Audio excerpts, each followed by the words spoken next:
likeness of God. I am truth, remembering itself. I am not separate, I am one with all things. I am the breath and the fire, I am the return. I am love, I am held, I am whole, I am safe, I am powerful, I am free, I am light, I am love, I am the operant power, I am the word made flesh, I am awake now, I am whole,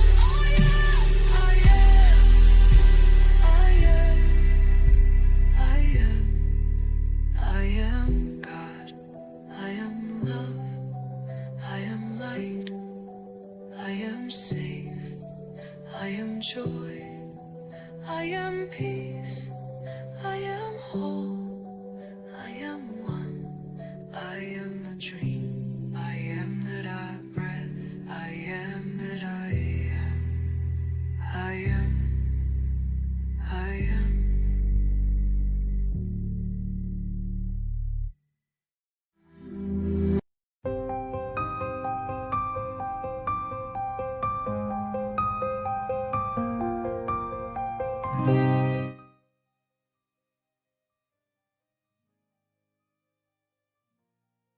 Good morning, good afternoon, good evening, wherever you are on this great big baseball earth.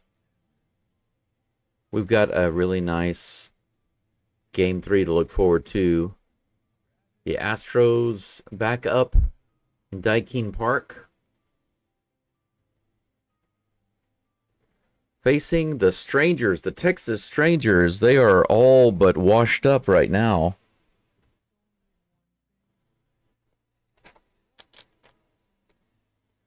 For those of you who sometimes go and listen to the opposing team's podcasts and things like that, they're reporters, they're journalists, etc., etc.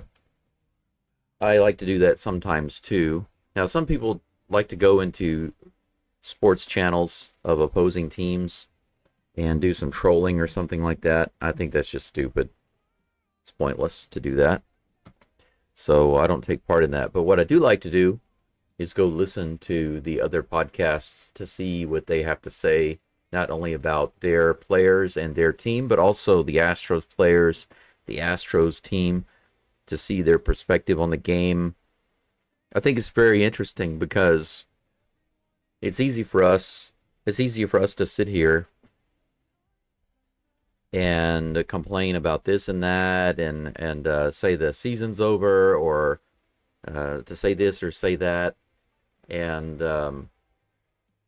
make it look like the other team is so much better than our team, and they're gonna pass us up, and they're gonna go to the playoffs, and we're gonna miss out, and blah blah blah blah blah. And then you go over there to their channel, and they're saying all the same exact stuff. So where's the truth? If one of these teams is truly the worst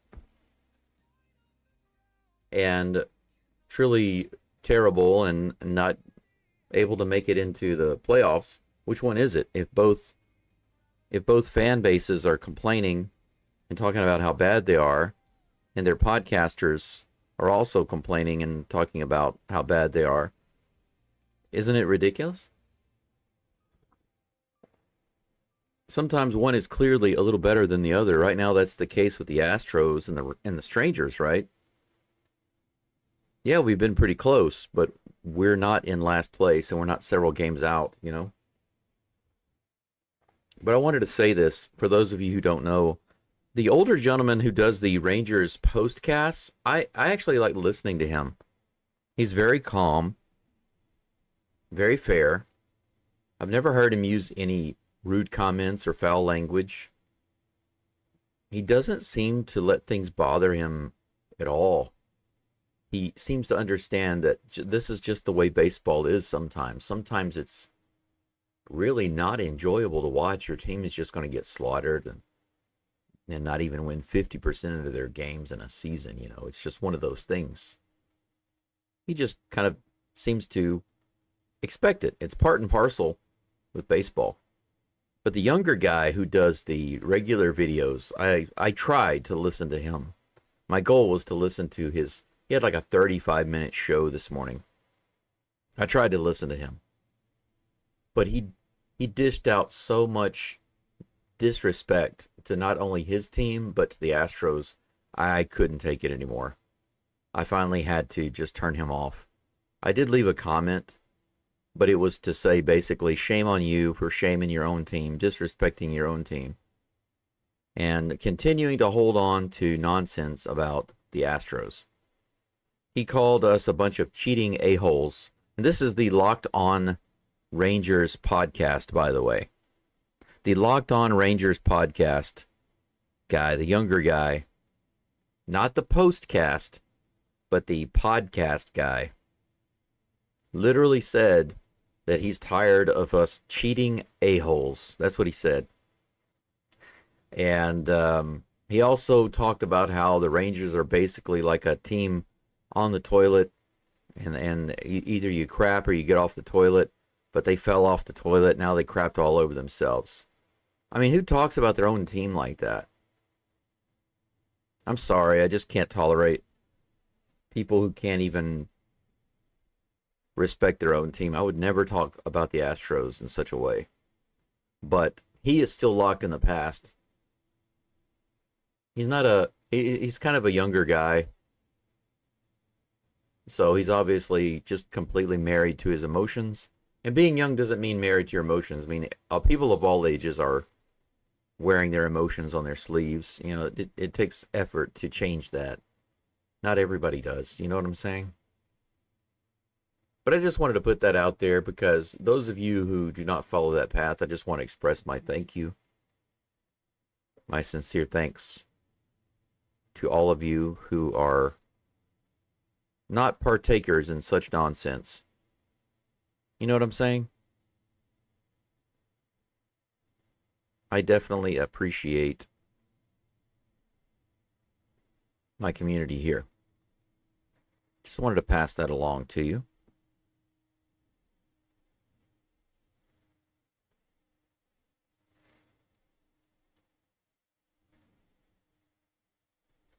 Before we get to the game, I do want to mention one other thing. Speaking of my community,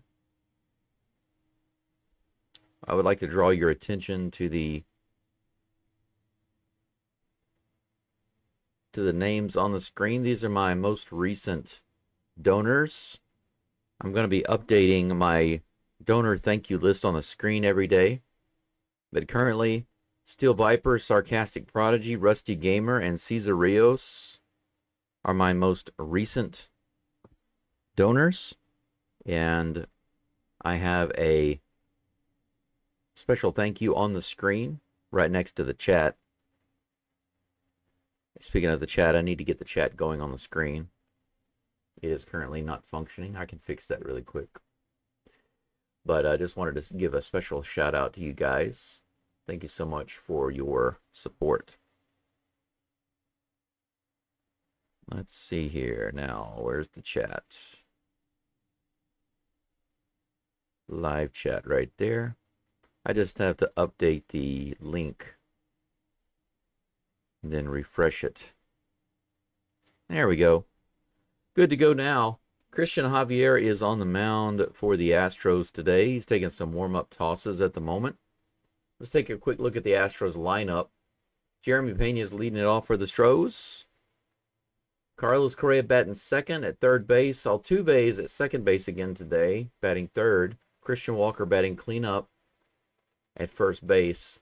Yordan not in the lineup today. Caratini as DH batting fifth. Diaz catching batting sixth. Sanchez batting seventh in left field. Jake Myers in center field batting eighth.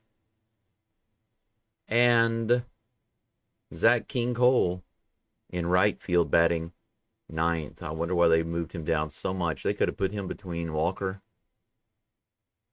I'm sorry, they could have put him in the cleanup spot. Put him in Walker's spot for all I care. First pitch is going to be on the way in just a moment. Here it comes. 92 in the middle of the zone and hits straight up in the air. Carlos Correa is underneath it. Puts it away. Out number one. One pitch, one out. That is the way to start the game. Everyone in the chat, hello. Good to see you, Robski. El Brobski. Michael, greetings to you. Deline, welcome back. Big Sean, I am. Hello to you. Let's get the silver boot indeed. Dannyberry Sports, happy Thursday to you. Here's the toss. 92 below the zone to Wyatt Langford.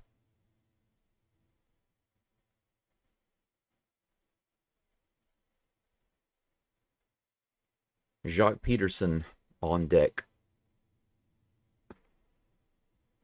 Here comes the next toss. He fouls it back. 92 in the upper part of the zone. 1-1 is the count. John B says the Mariners are down. I think the Mariners put a couple of runs on the board. Last I checked, the score was 3-2 Royals. Let's hope the Royals can pull that one out. It would be nice to have the Astros win and the Royals win today. Up and in, 93, above the zone, well above the zone. And the count is 2-1 to Langford. One out, nobody on here in the top of the first.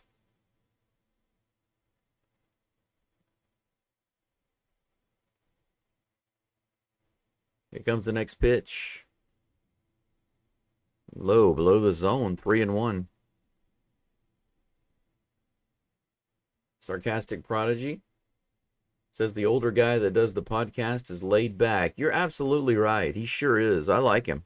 I like him a lot. It's too bad he's not an Astros guy. 93 above the zone, fouled off. It's a full count.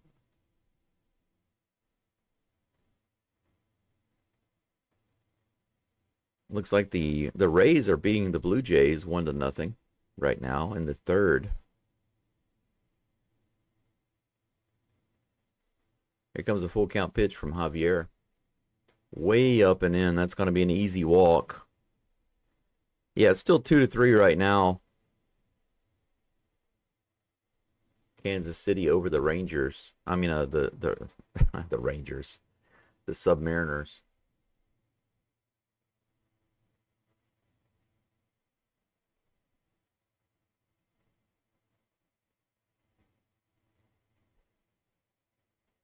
We have a runner on first with one out. Jacques Peterson at the plate. He shows bunt but pulls back, and that's ball one. Angel Frias, man of culture. Welcome to the gathering. That's right. 4 more playoff games to go before the other playoffs start. Javier tosses it over to Walker, but Langford is back. Langford is back on the farm. Langford's back on the farm. Where's Langford? Wasn't he home? No, he's at the farm. Which farm? The first farm. Here comes the 1-0 pitch. Swing and a miss. Mr. Peterson. Jacques Peterson is at the plate. He has an existential crisis with a 1-1 count.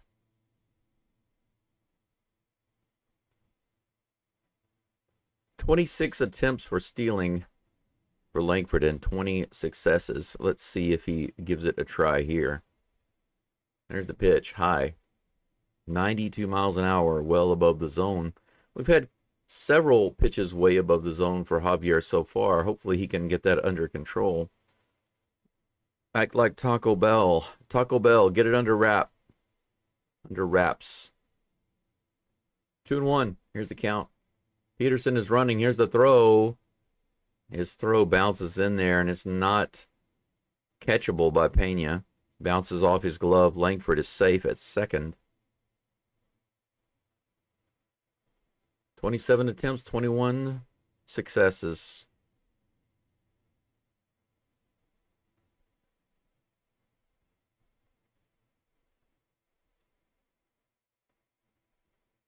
Wow, definitely could have got him. Definitely could have got him. If the throw had been there. Yonder got it there in time. He just made a bad throw.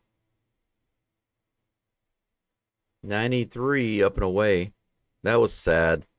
It's sad whenever he gets the throw there in time, but it was just off, you know. Full count. This is the second full count to start off these batters. Second and the third batter. Here comes the toss. Grounder. Right to Altuve, who tosses it over to Walker. No problem for out number 2. Runner advances to third. No problem.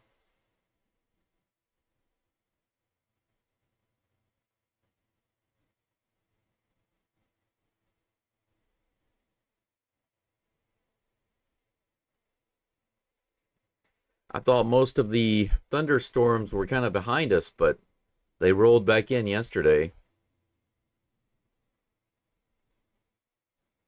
It started coming down so hard last night, it woke me up.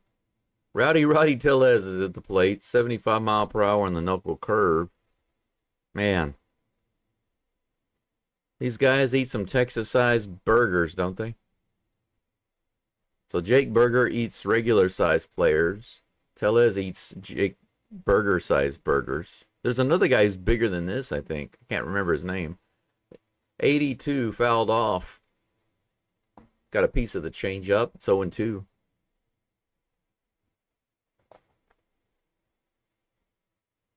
I've been trying to adjust my microphone so that it doesn't clip.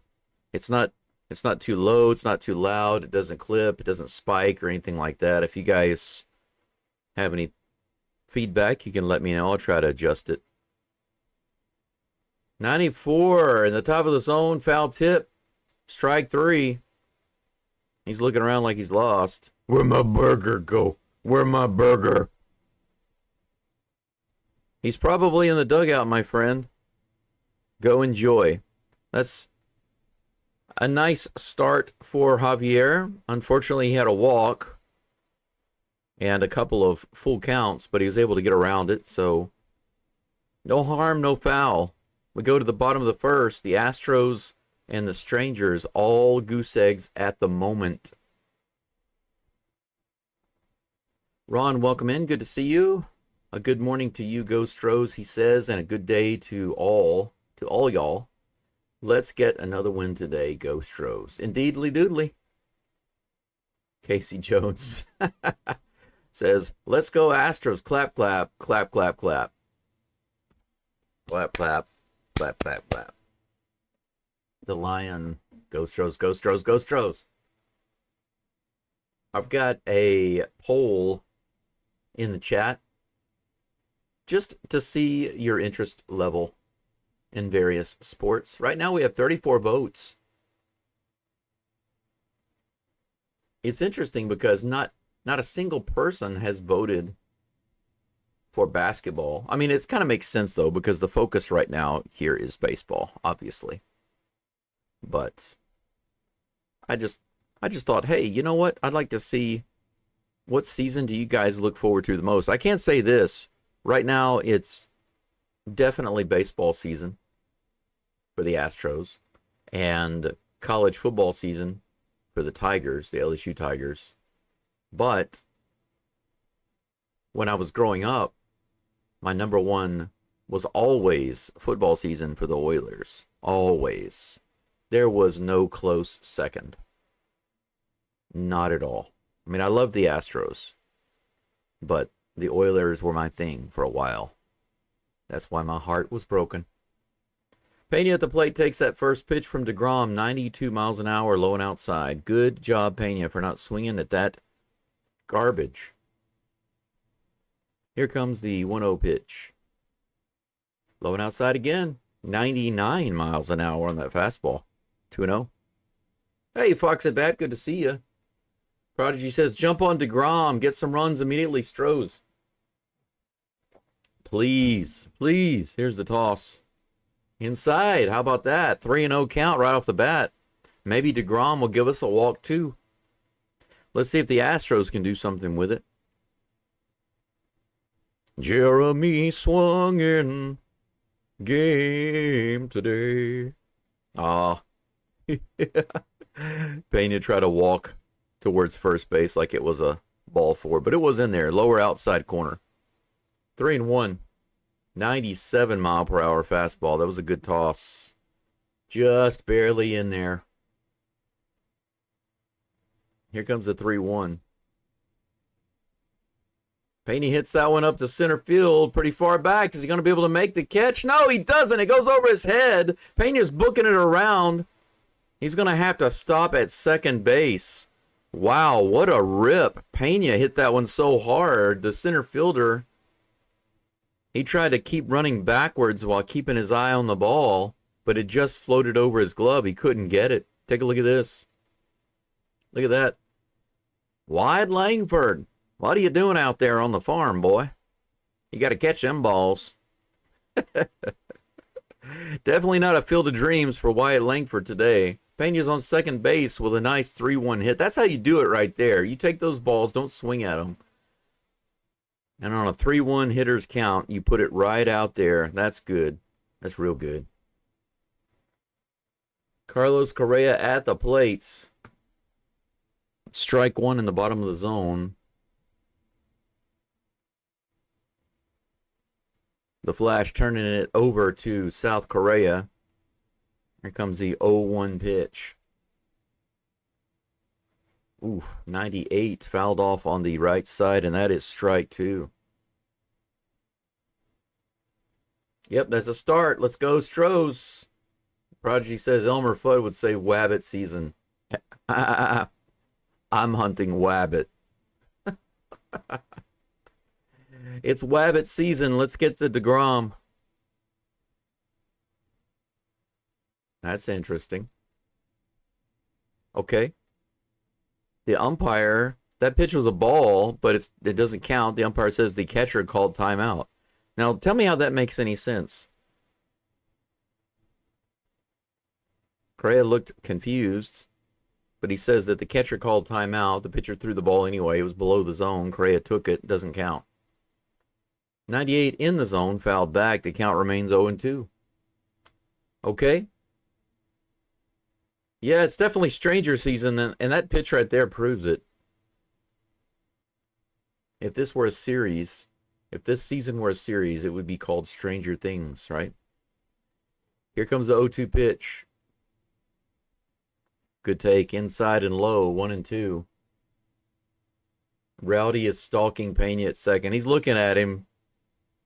Keeps wiping his mouth.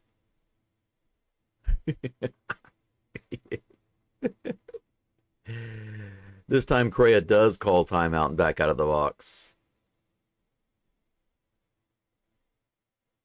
Absolutely, Fox. Today is sweep day. I've got my broom hanging on the wall. No, you guys can't see it. Maybe I'll bring it in here. Here comes the 1-2 pitch to Correa. Long delay by DeGrom. 100 miles an hour, but high and outside. He tried to buzz it by him. Didn't work. Correa took it. 2-2. It sure would be nice to see the Astros show this much discipline all the way through this game and through the rest of the season. How amazing would that be? Here comes the 2-2 pitch. Low. Look at that. 3-2. So Pena gets the count to 3-1, blasts it up the middle with a double. Correa gets it to 3-2. Might force DeGrom to throw it in the zone. Let's see. Here comes the toss. He does, but he fouls it off. 98 miles an hour.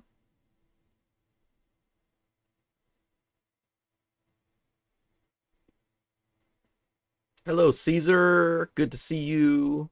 Welcome in, sir. I don't know if all of you saw that, but some of you, Caesar, Prodigy, some of you who just donated to me yesterday or the day before. That's fouled off again. The count remains full. I've got a special thanks on the screen. I'm going to start doing that. I'm going to update that every day for those of you who donate. I'm going to be putting it on the screen as a special thank you. So these are the donors who donated yesterday or the day before, because I did not update it yesterday. Correa puts it through. It's going to be a tough play for Smith. He was able to get it, but there is no play. Pena cannot get to third base. But we have A double and a single. Runners on first and second with no outs. And that brings up my hero, Jose Altuve.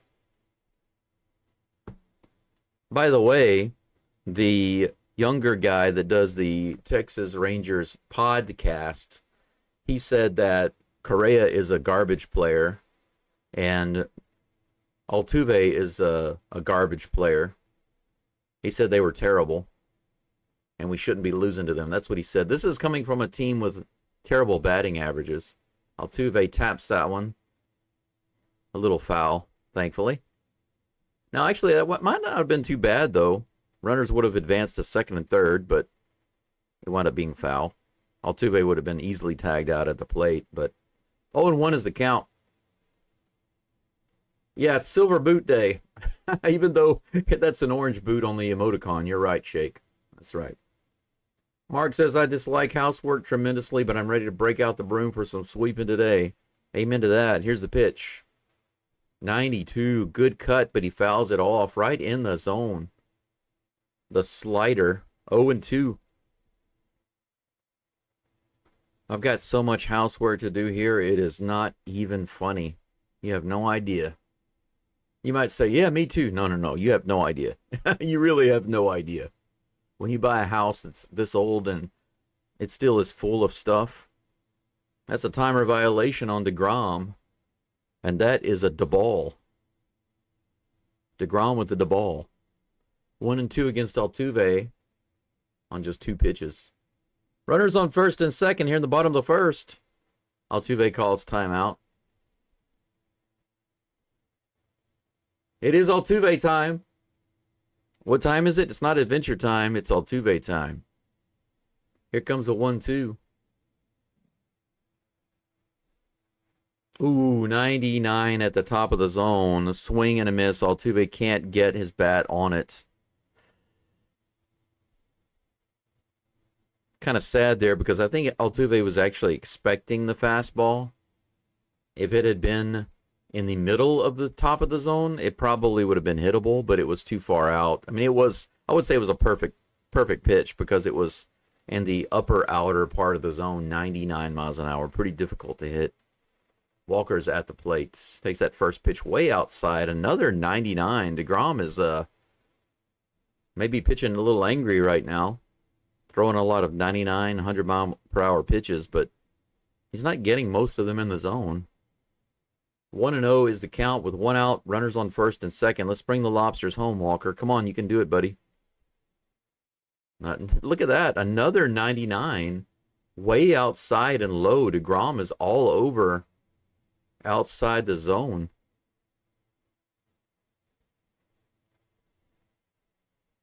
Wow, 50 votes. I'm going to go ahead and close the poll right now to get it out of the way.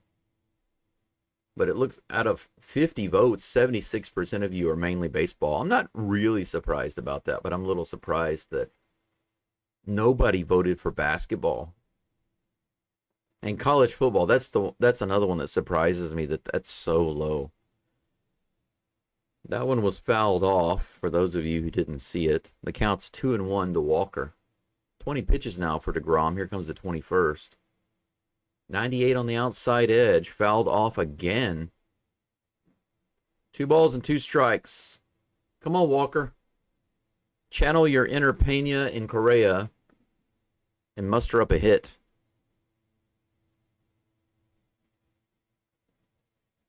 Prodigy says the Locked On Rangers podcaster looks like Jake Berger Jr. Yes, he does. Here's a 2-2. Woo! He rips that one foul down the first base side. 99 right in the zone. He looks like Jake Berger Jr., especially when he doesn't wear a hat. They are both equally bald. That's funny. Maybe he's just angry at the world. He doesn't have as many burgers as Jake. He doesn't have the money to buy the burgers that he does. Check swing by Walker. Fouled off his bat. No, he didn't foul it off. They called that a ball. That's strange. I thought that was a foul ball off the bat. They just changed the count to 3-2, but I thought that was a foul tip off of Walker's bat. Do my eyes deceive me? Here comes the toss. Ah, Walker, why, Walker? Swing and a miss. Low and outside curveball.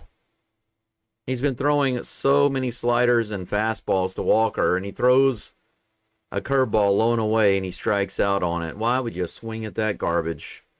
2 outs.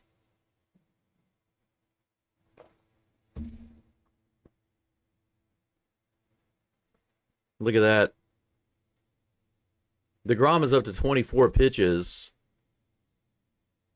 The Stranger's up to Stranger's things again.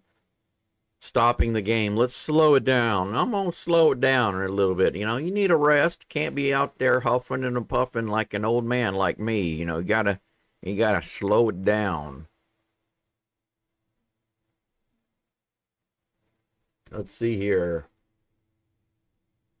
Brendan says, don't think the Rangers have any future Hall of Famers. Yeah, I can't think of any right now. They got some potentials, but not any assured guys. Mr. Page says, well, then the Rangers studs are slightly more garbagey than our guys. That's right. That's right. If anybody's more garbagey, it's definitely the Strangers. The Batman Victor Caratini is at the plate. And that is ball 1, low and inside. Come on, Batman. We need you, baby. Bring the Lobsters home. Don't lose these guys in the first inning. We need them. Low, good take. 2-0. Bring them home. Do not leave it. Do not pass the torch to Yainer Diaz. I think that Yainer Diaz can do it, but it's better for you to take up the torch and blow up the wall yourself. You know what I'm saying? 93 in the bottom of the zone. Strike 1. 2-1. Did any of you get that reference? Take up the torch and blow up the wall yourself. Grab that torch. Run all the way to the wall. Dive in there and blow up the wall. Do any of you get that reference? 2-1 pitch on the way. High and outside. Good take. 3-1. Patrick says, hi, big man. You cannot pull that Altuve. You have to go to opposite field. Yep, you're right. Can't pull that. I'm doing all right, Patrick. How are you? It's good to see you.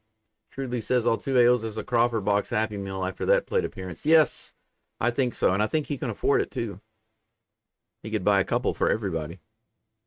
99 up and in. He went after it. He ripped it. But it was foul. Big swing by the Batman, but not a good one to be swinging at. Could have been ball 4. It was up and in the zone. Yeah, we're making him throw pitches. This next one will be the 30th one of the game for DeGrom right in the first inning. Little low, all right. That was close. Curveball, DeGrom really wanted that, but he walked him. That was a 3-2 pitch. Look how close that was. 84 curve right below the zone. He was really disappointed about that, but bases are loaded for Yainer Diaz in the first inning with 2 outs. It comes down to this. If we're going to get any runs, if we're going to bring any lobsters, the boat is full, guys. Low and outside. DeGrom throws another one outside.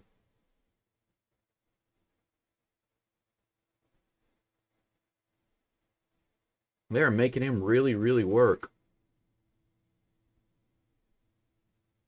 Here's the toss. 98 right in the top of the zone. Fouled off. Foul tip. 1-1. Well, actually, there's a lot of plate discipline right now, Patrick. We've got DeGrom up to 33 pitches with this next delivery. There's a tremendous amount of plate discipline going on right now for the Astros in the first. They're looking really, really good. Here comes a 1-1.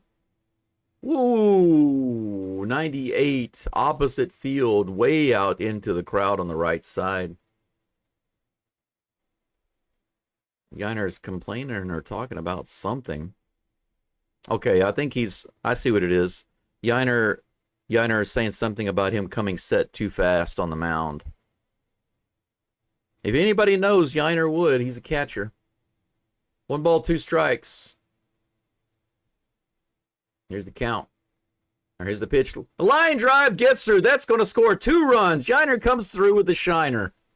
That's right. Jeremy Pena, Carlos Correa, the Flash, South Korea. Yiner gives them a shiner right up the middle. We got guys on first and second. Perfectly placed single. We get half our lobsters. I know, actually, that's 66%. 66.66% of the lobsters we had on the boat are successfully brought to shore by Yiner Diaz. We are up 2-0. 3 hits now for the Stros in the first inning, and it continues for DeGrom. Sanchez hits it deep. It's going to be playable. Holy cow. Sanchez went after that first pitch and just got too far underneath it. But 35 pitches in the first inning, the Astros make DeGrom work his butt off and come away with 2 runs. All right, it took a couple of batters, but we finally got them in. All right. That'll do, pigs. That'll do. 3 total hits for the Stros in the first. 2 runs. And man, DeGrom, 35 pitches. That's crazy. Talk about an improvement in plate discipline. You know what I'm saying? Let's see what we got going on in the chat right quick. Shrewdly says the Rangers have to win to have a chance, so they're playing for everything. Yeah, it's funny, Shrewdly, because yesterday they were saying we absolutely must win today. If we don't, we've got like no chance. Oh, they were saying that about yesterday's game. And then when you listen to the postcast guy, which I recommend, I don't recommend you ever listen to the podcast guy unless you just want to troll his nonsense in the comments. But the postcast guy, the older gentleman, he basically said, I know that we said that today's game was a must-win, but now tomorrow really is. He said, mathematically, yes, they still have a chance, but it relies too heavily on what the other teams do. So we would have to basically win out, and the other teams would have to be losing a lot of games in order for us to have a chance. And he said, I just don't see that happening. But I'm pretty sure that if the Rangers fall to the Astros today, which I suspect they will, there is absolutely no chance for them to come back and get this division and get into the playoffs. Let's see here. Yeah, the Astros did get a couple of lobsters there. They got 6. Can you believe that they had 6 lobsters in the first inning? That's a lot, but if they did not come away with any runs, they would have had 9 lobsters and no runs. That's absolutely horrible. But coming away with 6 lobsters and 2 runs is okay. It's okay. Should have had 3 runs at least, but 2 runs is okay. Javier is back on the mound. He is facing Adolis Garcia, that man we love to love. Best of luck to you, Mr. Garcia. I'm not going to boo against you. Not at all. I'm going to take the opposite approach. He didn't do anything yesterday. Here's the 0-1 pitch. Way up and in. 1-1. Angel says Walker is what Walker does. That's true.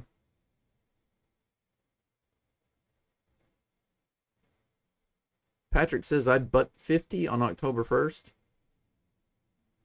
Here's a toss. 93 fouled off on the right side, first base side, and that's a 1-2 count. Take a look at DeGrom when he comes off the field earlier. I'd say somebody's a little upset. I love seeing the opposing pitchers act like that. It's nice when we don't have to deal with our pitchers doing that. Let's take a look at the next pitch here. Low and outside, 2-2 to Garcia. Oh, Shirley comes in with the first super chat of the day. Thank you, sir.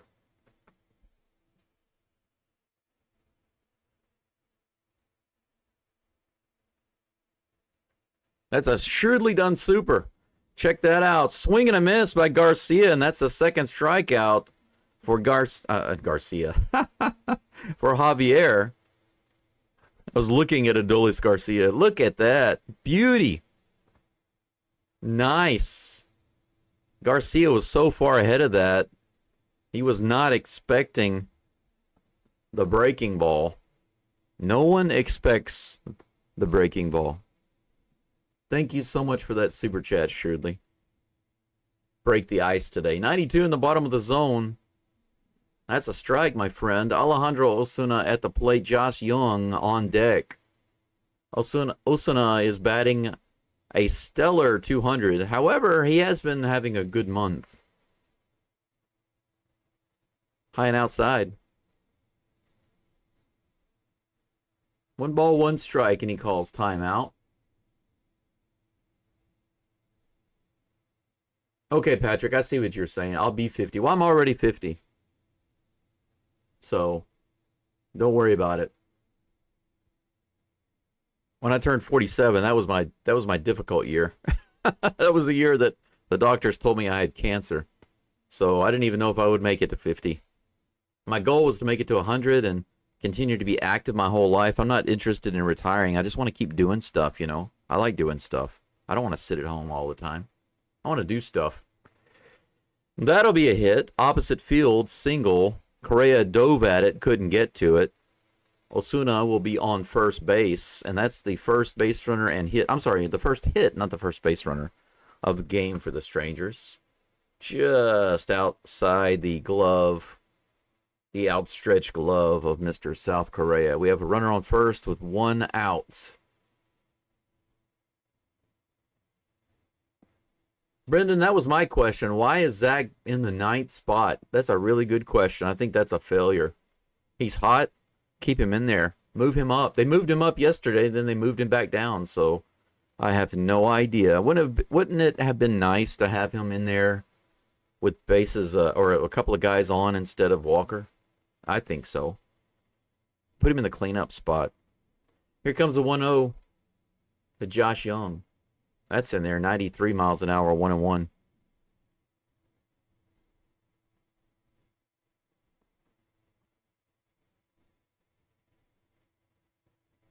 Yeah, surely you're right about that walk earlier. The walk to Caratini, that was a good walk, a good at bat, and it was a squeeze, but it was close. We have another steal attempt, and it was a good throw, and it was right on, but they say he was safe.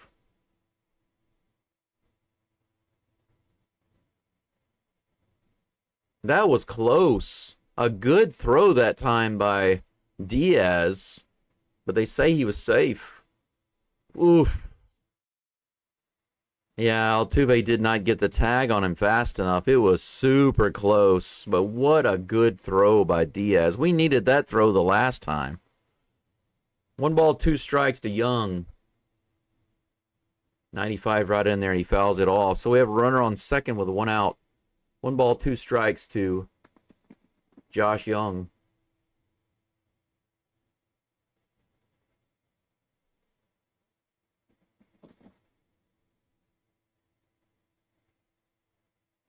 DeGrom got a shiner. Yes, he did.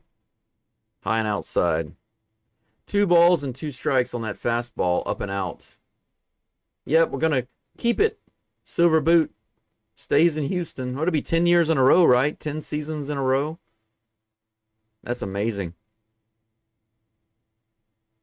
Prodigy, you're right. I'd love to actually talk with that guy. I think it'd be great to have a respectful conversation with him. That's a deep shot to left field, and that's off the wall. That will score a run. Young goes to second base with a double. Got kind of lucky there, though, because he hit that ball really high, really high. Could have been a homer, but because it was so high, it came down off the wall. 2-seam fastball. Yeah, Yiner was actually set up outside, so they were looking for a fastball on the outside edge, but Javier threw it inside, and he was able to put it off the wall, so he missed his mark, obviously. It's 2-1 Astros. But yeah, Prodigy says the postcast guy for the Rangers is cool. He respects him and will talk baseball with him. He's definitely a guy I could sit and have coffee with and talk probably for hours about this series, right? I like guys like that. That's nice. When you can talk with guys who are rivals, who are fans of rivals, that's cool. Jonah Heim is at the plate with a runner on second, 1 out. Knuckle curve in there for strike 1. We still got the lead, but we need to shut it down. Come on, Javi. You can do it, bro. Aroids Garcia. Aroidus. Grounded up the middle through the legs of Javier, but Pena is there to get it. I'm glad that one didn't bounce off of him. That could have been an infield single. Look how this one just goes through his legs. He picked his leg up to avoid it. Good move, Javi. Let Pena grab it. Quick thinking. 2 down, runner on third. Cody Freeman at the plate. Immediately calls a timeout and wants to do some more stretching, calisthenics. Spitting on his gloves. Straightening his shirt, taking a deep breath. Is there anything else you want to do? Straighten the shirt, straighten the helmet? Man, he's doing everything. He's got the whole... He just shook his butt.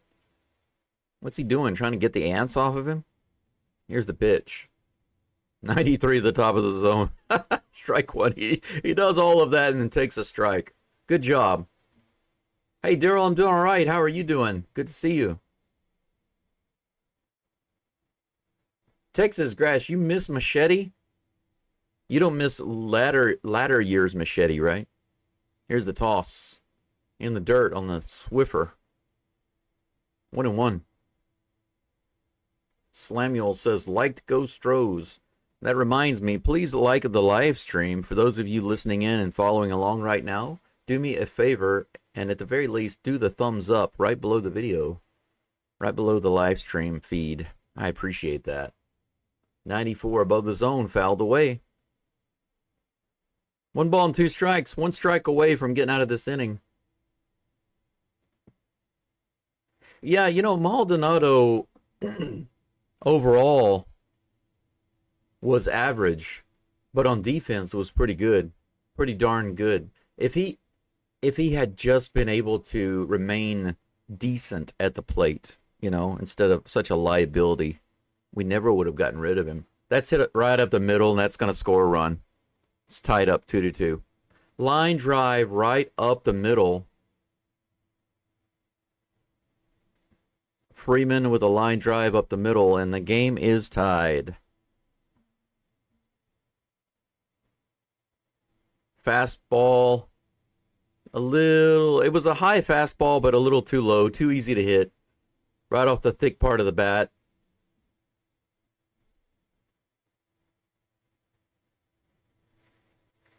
Now we're fully tied, 3 hits and 2 runs. Freeman is stealing again, and this throw is there. Yes, it is. That's a throw out, finally. Freeman looks injured at second base. He seems to have hurt his arm.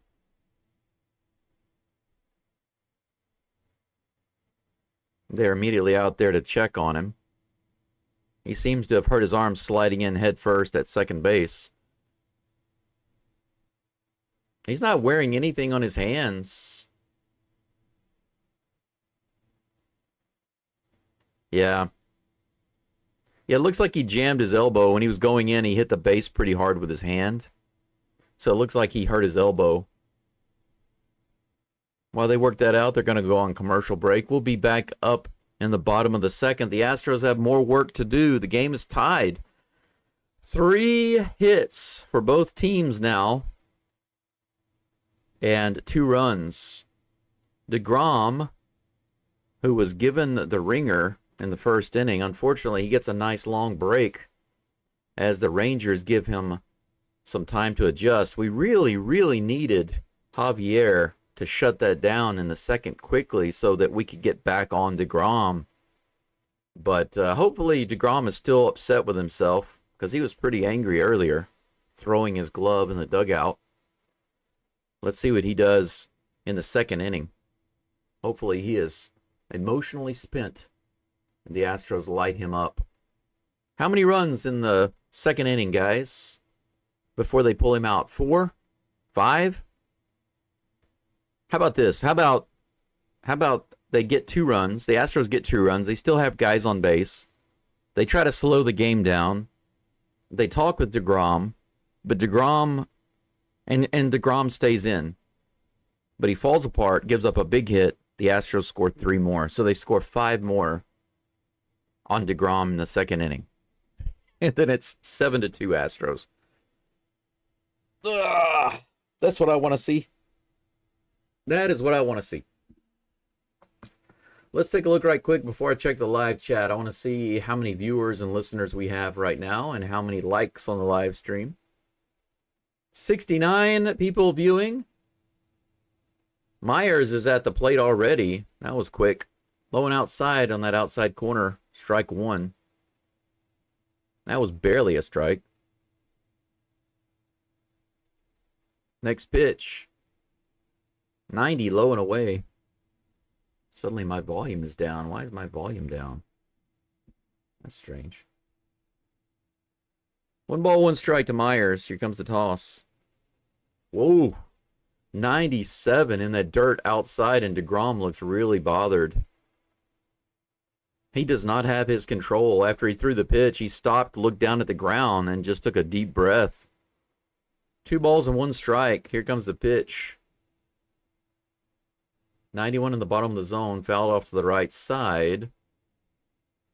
It's going to bounce just by the net. Nobody's able to get over there in time. 2-2 is the count. Yeah, take a look at him right here.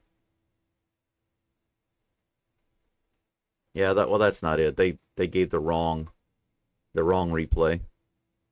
Good job, replay guys. Maybe they'll show it now because Myers takes a timeout.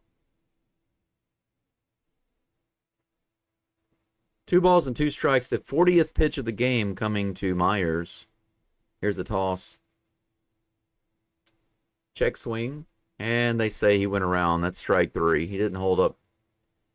Myers goes down on a strikeout. Now we have we have 69 likes and 120 people watching. That's right. Okay, I looked at it wrong. My bad. But let me reload it right quick and see where it's at.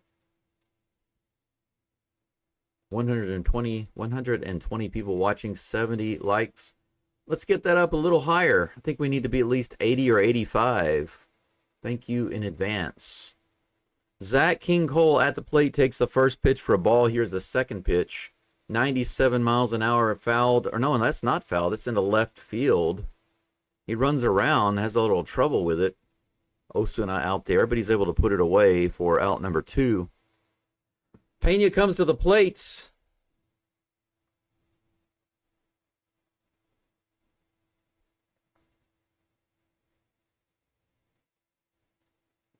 You know, every batting stat that Pena has right now is a all career highs. Batting average, on base percentage, slugging percentage, OPS, all of that. First pitch. He goes after the first pitch and it's hit into the right field. Is it going to drop? No, look at that. Look at that nonsense. Berger, no, that was Tellez. Tellez was over there, and it looked like he didn't want to get it. Adolis barely makes a basket catch at the last moment in foul territory. Aroidis Garcia. So DeGrom gets that out of that inning with basically 10 pitches. That was disappointing. Myers was the only one that had a decent count. He got to the 2-2 count. He managed to get 5 pitches out of him, but Cole and Pena combined didn't see but a few pitches. A short inning. So that's what we didn't need. Javier is now up to 38 pitches. He didn't get much of a rest. So the Strangers kind of flip it around on the Astros. At the end of 2, it's 2-2. We go to the top of the third. Josh Smith is due up in just a moment. Wyatt Langford on deck and Jock Peterson in the hole. That's right. Freeman may have injured his arm earlier wrestling with Rowdy and Jake trying to get a burger. It's probably so. Probably so. Yeah, it was nice to see Diaz get that throw out finally. Third attempt. First two didn't get him. First one just made a bad throw. Second one made a good throw. Tag wasn't good, but it was close. Third one finally got it.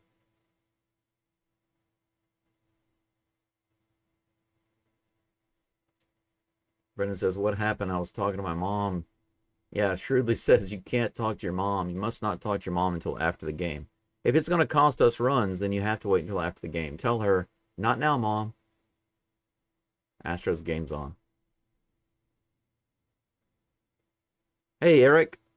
Eric says, it's nice knowing that as the day is winding down, I can flip on Geaux Stros, and there you are. You're there. Thanks for all you do. You're welcome. I'm happy that I can do it. And I appreciate you all being here also. Josh Smith at the plate with the 1-0 count. That's a strike in the bottom of the zone. The count's now even.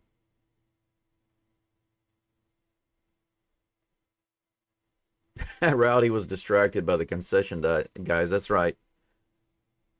He heard someone say, get your burger here, and he looked off. Garcia was not affected. If the guy in the stands had been selling steroids, maybe he would have been distracted. Line drive to Sanchez in left field, who's right there to put it away. And out number one, Josh Smith goes down. Wyatt Langford is now at the plate.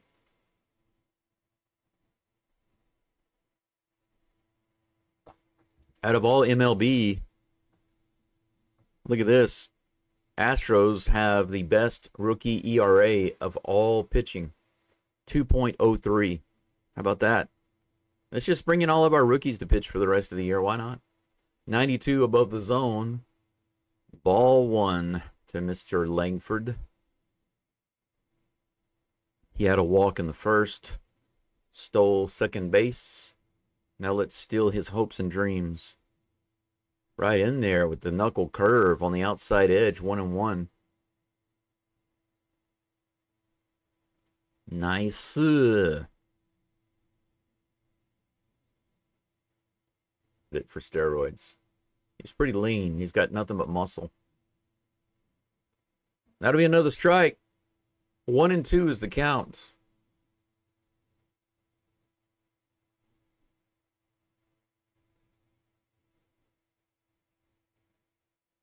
Here's a pitch.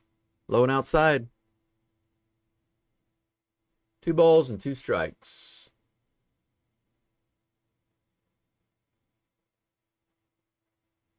Guardians beating the Tigers in the 7th right now, 2-0. A's beating the Red Sox 4-3. Blue Jays and the Rays tied up. That was a nice pitch on the outside edge. Look how close this was. It was a beautiful pitch. How did he not swing at that? Full count. That's in there and grounded straight to Pena. Pena fires it over to first, and that is out number 2. And Langford lost his hat. That man lost his hat. Some pretty interesting scores going on right now, guys and gals. Take a look at this. Tigers losing 2-0. Athletics over the Red Sox 4-3. Blue Jays and Rays tied in the 5th. Yankees unfortunately beating the Twins, but the Royals still up over the Mariners 3-2 in the 5th. First pitch in the bottom of the zone for strike 1 to Jacques Peterson. Dr. Jacques Peterson. You got to clean your room. You can't play baseball unless you clean your room. Your room's not clean. How can you be a good baseball player?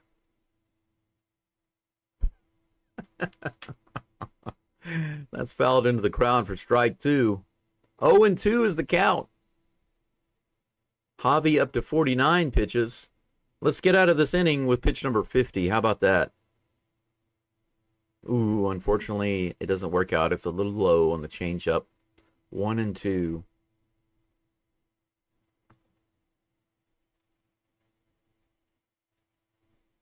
Daryl says, made it to the game. There's like a buzz in the air. That's cool. Enjoy it. Grounded foul. The changeup in the bottom of the zone. The count remains 1-2.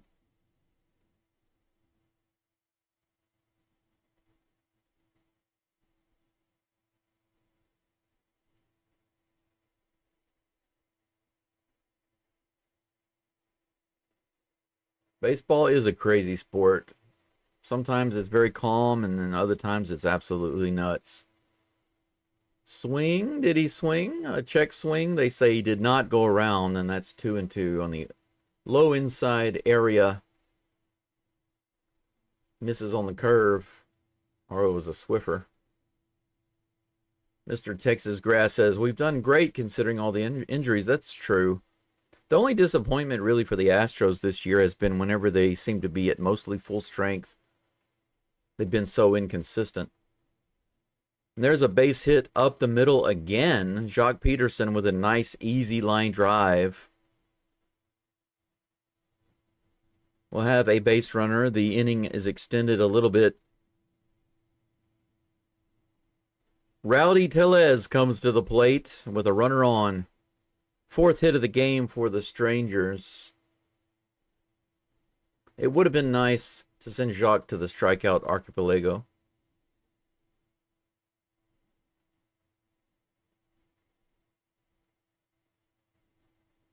Archipelago.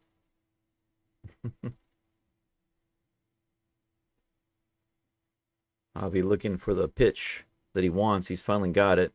Here's the first toss to Tellez. 78-mile-per-hour Swiffer right in there. Strike one. Prodigy wants to know why it seems like the Astros are always getting rung up for swinging, but the other teams do not get called for check swings. It would be interesting to go back and examine that. Swing and a miss. That is not a check swing. 0-2 on the knuckle curve. Tellez goes after that big curveball. Nice.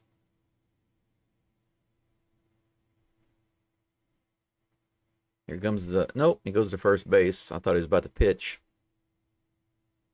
Brendan wants to know, did you hear the news? Paredes might be back soon. Well, as long as they don't rush him, I'm okay for him to come back. As long as they don't rush him. If he's fine, if he's really fine, if he's truly, really fine, then absolutely I want him back. Here's the pitch. In the dirt. Whoa, that gets way away from Yiner. And that's going to put the runner on second base.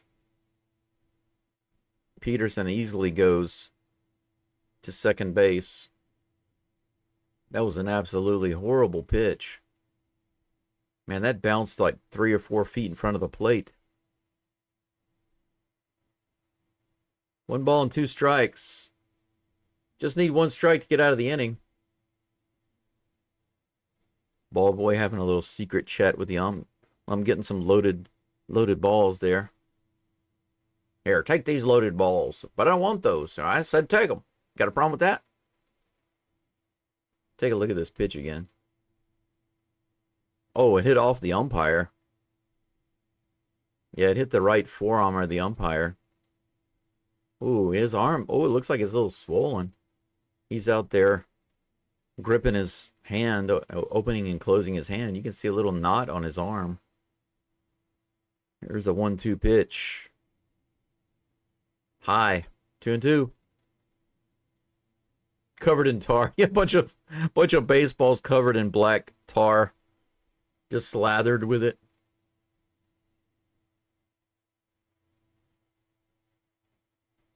Yeah, they just showed a close-up of his forearm. He's got a knot on there. 93 at the top of the zone, fouled off on the third base side. Roddy staying alive. He's got the old burly beard. 2 outs, 2 balls, 2 strikes, runner on 2. Here's a pitch to Tellez. He grounds that one to Altuve, who scoops it up, lobs it over to first base. He has plenty of time as Tellez shakes Daikin Park. Boom, boom, boom, down to first base. But that's out number 3. 1 hit, No runs for the strangers in the top of the third. The Astros get another chance to answer with the bottom of the third coming up. Definitely the Twinkies, man. Definitely the Twinkies, man. Texas Grass wants to know who's played the most games in left field this year for the Astros. Altuve? Probably. Probably. Because he played so many early on, right? I'm glad to see him at second base so much these days. Have you noticed recently we've had him at second base a lot? He was doing DH duty for a while. After Jordan came back, he was just DH. Jordan was in the game in left field. Altuve was on DH duty. And then we got some other guys in, including Zach Cole. And from that time, Altuve has been kind of camped out on second, which makes me absolutely happy because that's where I want him to be. I know that he's not ace defensive player number one, but a couple of reasons why I like him at second base. Number one, he is capable of making some really amazing plays. He really is. He made really, really good defensive plays in this series. He's been solid. But the other reason is just because that's his natural position. I think that he will naturally do best in that position. Where else are you going to put him?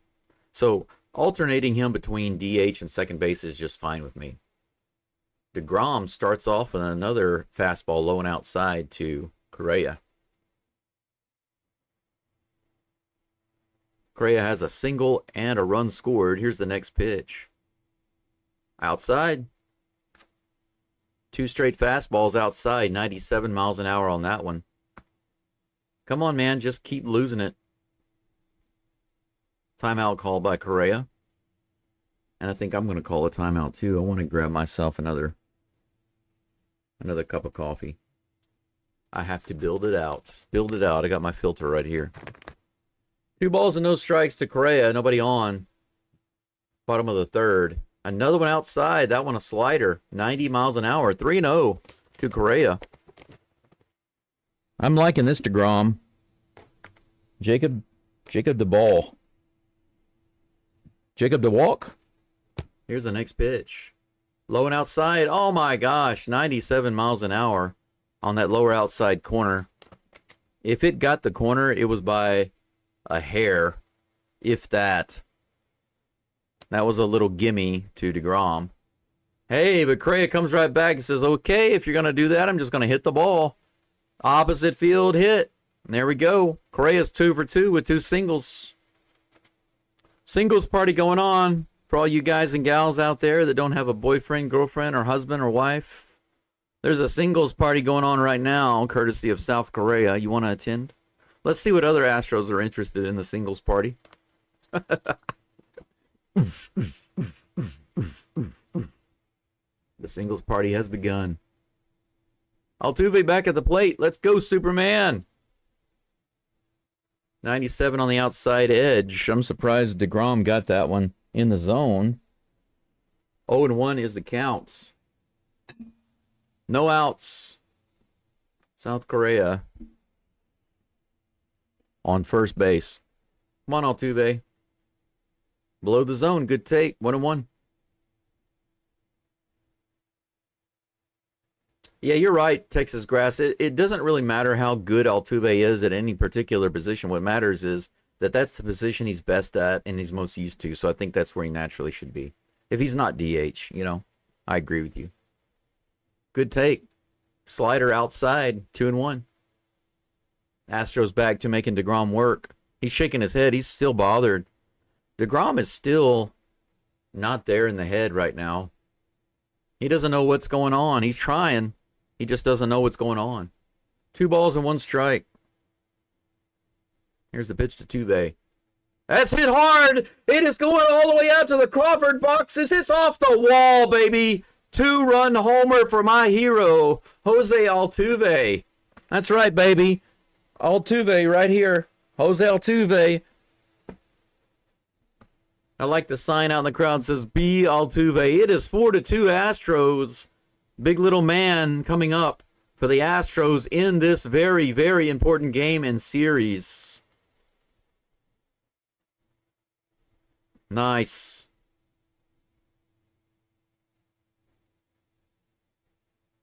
"37 career homers against the Rangers alone. Most career home runs against the Rangers. He's only 3 behind Jose Canseco. That's crazy. Walker at the plate takes a big hack at the first pitch, an 84-mile-per-hour pitch, curveball. Misses it for strike 1. Way to bring the Lobsters home with authority. Here's the 0-1. Whoa, up and in. Almost got him. Almost to the face. 1-1. Altuve didn't just bring the Lobsters home. He sent out the golden yacht. He said, "I'm not going out in a clunky old fishing boat. I'm going to take the yacht out and bring those babies home." 98 on the upper outside edge. Strike 1. I have to say right now, take that, Locked On Rangers podcaster. Do you still think that Altuve is garbage? That is another strikeout for Walker. There's the home run for Altuve. Beautiful, beautiful, beautiful. Bounced right off the wall right in front of the camera. That's funny. Right up there. Boom. Oh, the guy right next to the wall tried to catch it. He missed it. He missed out. If he had a glove. Or did he have a glove? I don't think he had a glove. Jose Altuve, most hits versus Texas. He's number 8, 241. He's only 7 behind Cal Ripken. Most hits against the Rangers. You know, he's going to be passing up some of these guys in the next couple of seasons. You know that, right? Can you believe that? More hits against the Rangers than Cal Ripken. That's pretty amazing.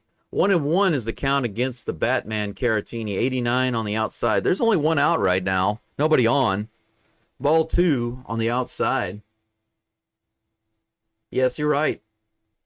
And the Dodgers, too. But, yeah, especially the Rangers and the Yankees. They can't stand Altuve, but there's good reason for it because he punishes them. That's grounded foul down the first baseline. The count is even 2-2. Man, Altuve totally distracted me in a good way from making my coffee. Now I definitely... He has, like, made me deserve my coffee. I've earned it. 2 balls and 2 strikes to the Batman. Here comes the toss from the ball. And speaking of the ball, that's a slider in the dirt inside. Full count. Keep making him work. 62 pitches coming up in just a moment for DeGrom.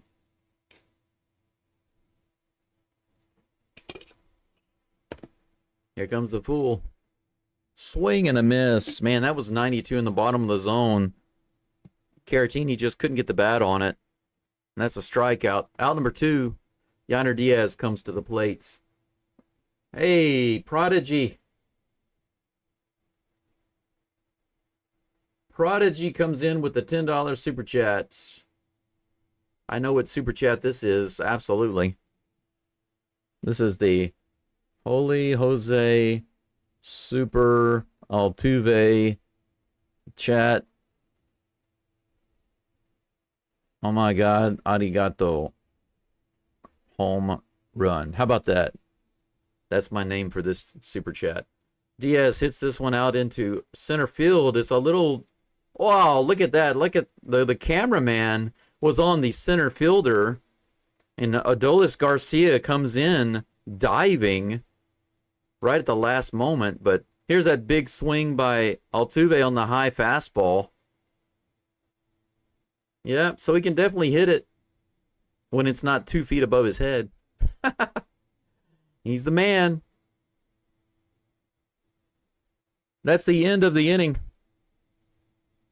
2 hits for the Astros, a single for Correa. Altuve says, I'm spoken for. I will not join the singles party. Instead, I will deposit this ball out in left field, and he crushes it off the wall just above the Crawford boxes. It's 4-2. 5 hits for the Stros, 4 for the Astros. Let's take a look at the lobster count right now. I'll update that for everybody on the screen. Lobster count so far.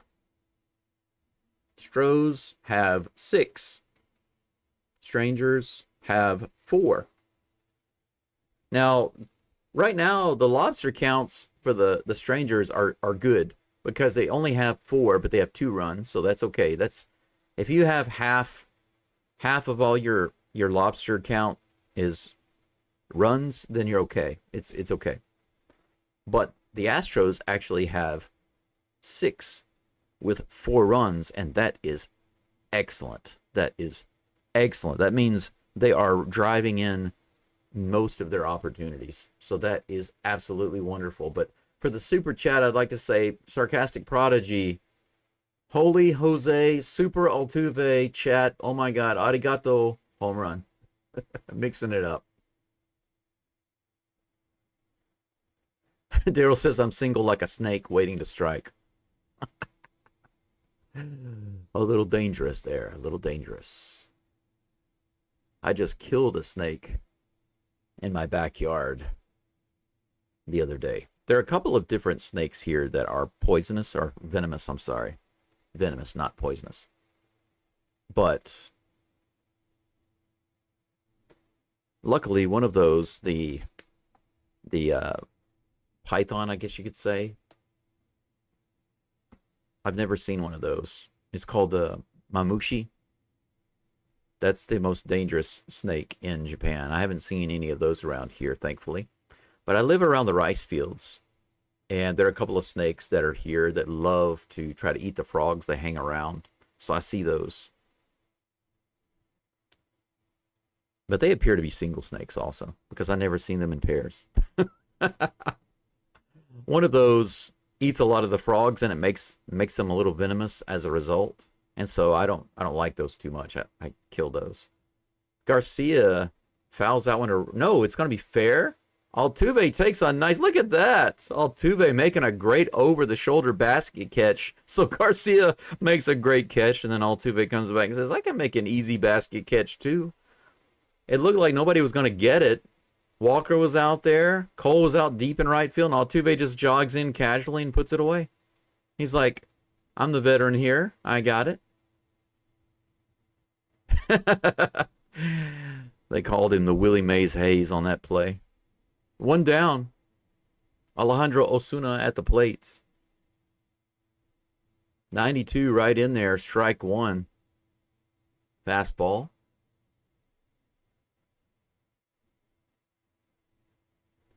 Abel says, correct me if I'm wrong, but are the Strangers playing for a wild card spot?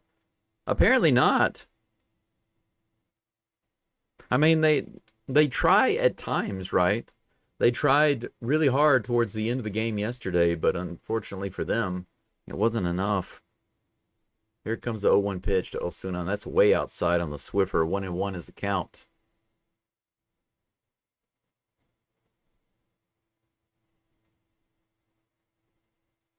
Brendan says, is it the postcast you hate on? The Locked On Rangers need to troll him at. Not the postcast, it's the podcast. This is hit over to the left side. Anybody's able to get it? Correa, Pena, and Pena takes it. Look at that. Once again, over in left field, very similar to right field. A high foul ball over on the left side. Sanchez over there, Correa out there, Pena over there, and Pena comes in and takes it. Look at this. Hilarious. Almost the same play on the left side as the right side. So Altuve takes care of it on the right side, and Pena takes care of it on the left side. And that's 2 down. Absolutely amazing. Swinging a foul tip miss. Strike 1. to Josh Young at the plate. Nobody on here in the top of the fourth. That was great. Yeah, just to be clear, Brendan, it's the younger guy that you need to hate on, not the older guy. 79, lower and inside.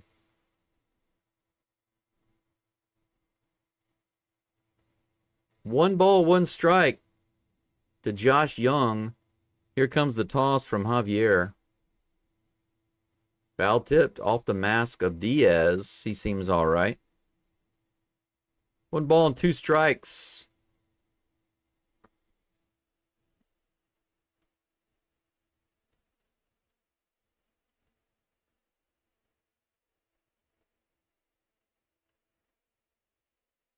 I just want to be clear on that so nobody gives the older guy any grief. He's a nice guy.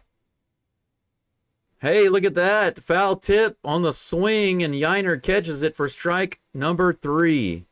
And that's out number 3. Nice quick inning just when we needed it. Javier shuts down the Strangers. 2 fly balls and a strikeout. How about that? Nice, nice, nice. We go to the bottom of the fourth. The Astros up 4-2. Jesus Sanchez, he gave it a ride his last at bat. Let's see if he can straighten one out and do some damage to the Strangers, leading it off in the fourth. Jake Myers on deck and Zach King Cole in the hole. So let's see what Mr. Buddy Sanchez can do. Yeah, Abel says Altuve matching energy, baby. Texas Grass says, Jose says, I got eat. I got eat.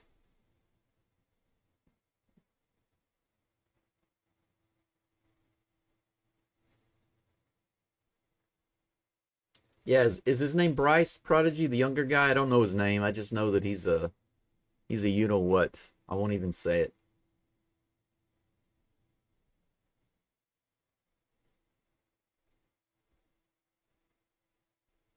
Ivan Did It said local Dallas sports radio this morning said the Strangers were down to a 12% chance of making the playoffs. Really? I think that's a little high. I thought it was lower than that. But I guess they're talking about the mathematical chance, because I think they're two different stats. One is the mathematical probability, and the other is the probability based on, the stats. Because if you just look at the numbers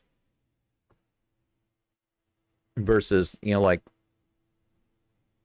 who they're playing, who's pitching, who's batting, et cetera, et cetera. If you look at all those details, the numbers change. Yiner Diaz Los Astros Jersey Day. Who came up with that idea? That's kind of random. Let's just pick a player and do a Los Astros Day. I guess it's just to celebrate the Hispanic weekend or something like that. Maybe that's why.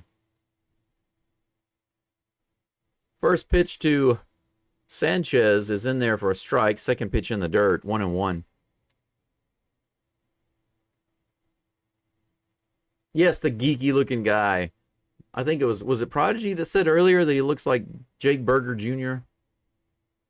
He does. He matches the Berger time. That's ball 2 on the outside. 67 pitches now for DeGrom. Here comes the next one.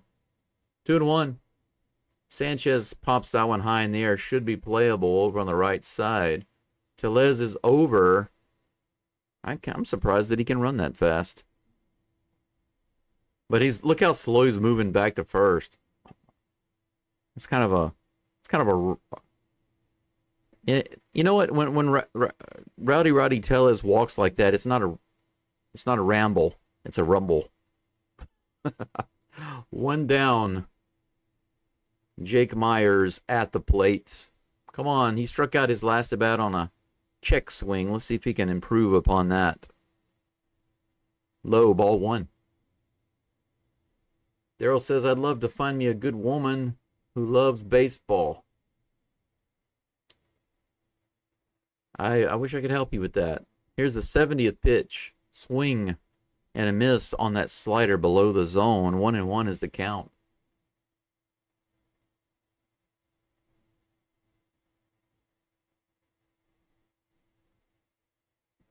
Prodigy, I see what you're saying. He gets too carried away and intense, but it's more than that. When somebody is still calling the Astros cheaters, then I just think they're retarded. They're just choosing to be stupid.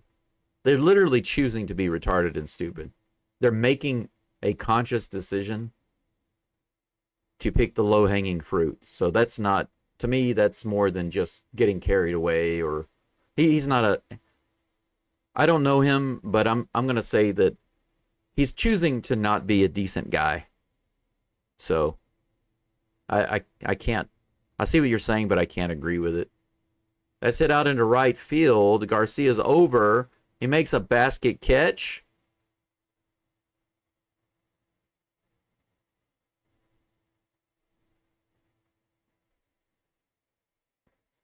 Another good catch by Garcia, but it's like he couldn't make up his mind whether he wanted to dive on that or not.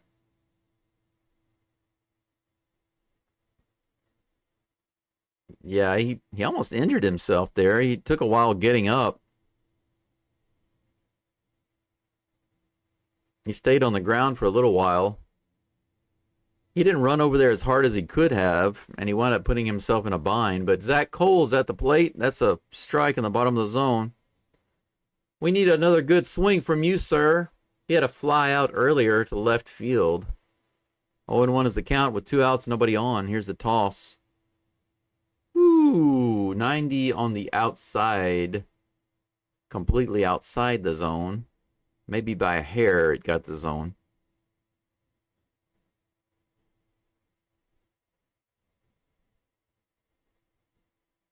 Here comes the 0-2 pitch from DeBall. Jacob DeBall.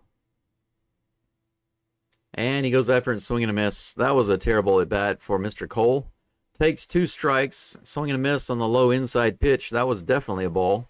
He goes down on 3 pitches. That's going to be it for the Astros in the 4th. Nothing doing for them. We go to the top of the 5th. 5 hits for the Stros, 4 for the Strangers. It's 4-2. Javier up to 68 pitches. He'll be facing Jonah Heim, Cody Freeman, and Josh Smith. Who do we have available in the pen? That's a good question. I think they showed a graph earlier, but I didn't get to see. It's kind of a confusing graph. It shows the bullpen numbers, who's been pitching, how many innings they've pitched recently, basically who's available.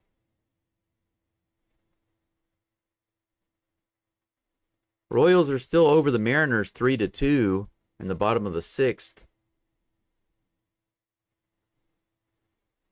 Guardians over the Tigers in the 8th, 2-0. Athletics and Red Sox are tied up in the 7th, 4-4. Blue Jays and Rays tied up still in the 7th, 1-1. Battle of the Cattle right there. Let's see here. Mets losing to the Padres. Twins came back a little bit against the Yankees. It's 7-5. They're only down by 2. Let's see here. Anything else? Nothing else of note.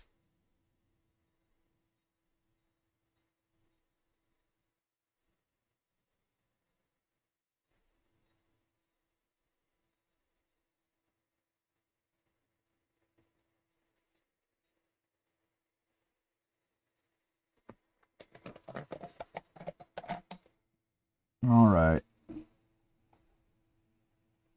Maybe I can finish making my coffee now.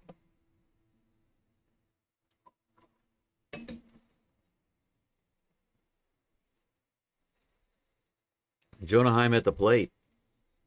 Mr. Page says, I'm catching. I wanted to say if Yiner is going to be coming up clutch at the plate and throwing out runners regularly, then I owe an apology.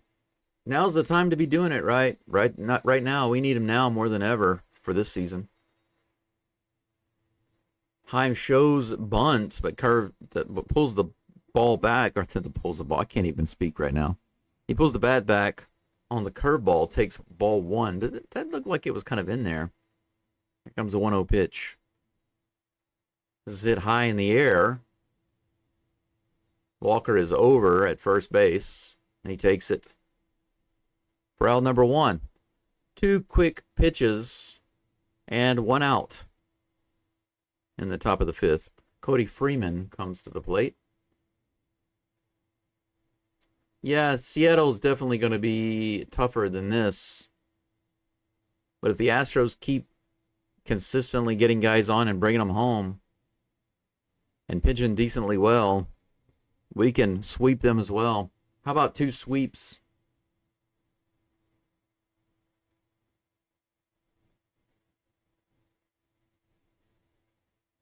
You know, I was nice when I posted a comment on that podcast earlier. I was nice. I didn't insult the guy. That's a strike right in the bottom of the zone on the sinker. 0-1 is the count to Cody Freeman. But when I commented, I told him, shame on you for treating your team, talking about your team so poorly. And then spreading nonsense about other teams. 94 above the zone. I mean, when you think about it, calling the Astros cheaters just because you're losing to them. What a loser. He's choosing to be a loser, rather. Here's the 1-1 pitch. Swiffer is outside, 2-1. 1 out, 2 balls and 1 strike to Mr. Freeman. They're trying to teach Julia how to rob a home run off the wall. Here comes a 2-1 pitch. 91 miles an hour fouled off on the first base side, and the count's now 2-2.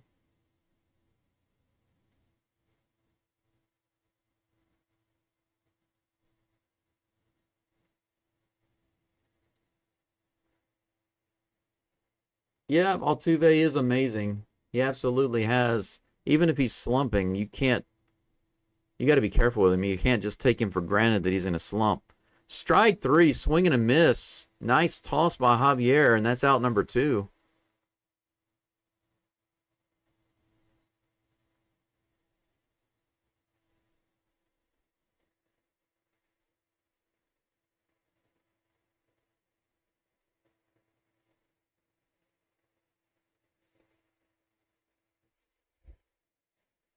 Next batter is Josh Smith. He takes that one right in the bottom of the zone for strike 1.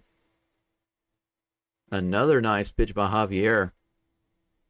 76 pitches for Javi, 47 in the zone.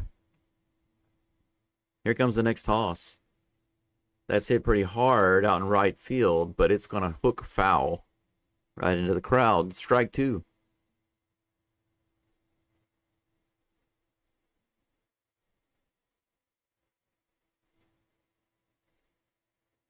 Yeah, absolutely. Prayers for Jordan. Hopefully he does well in his recovery.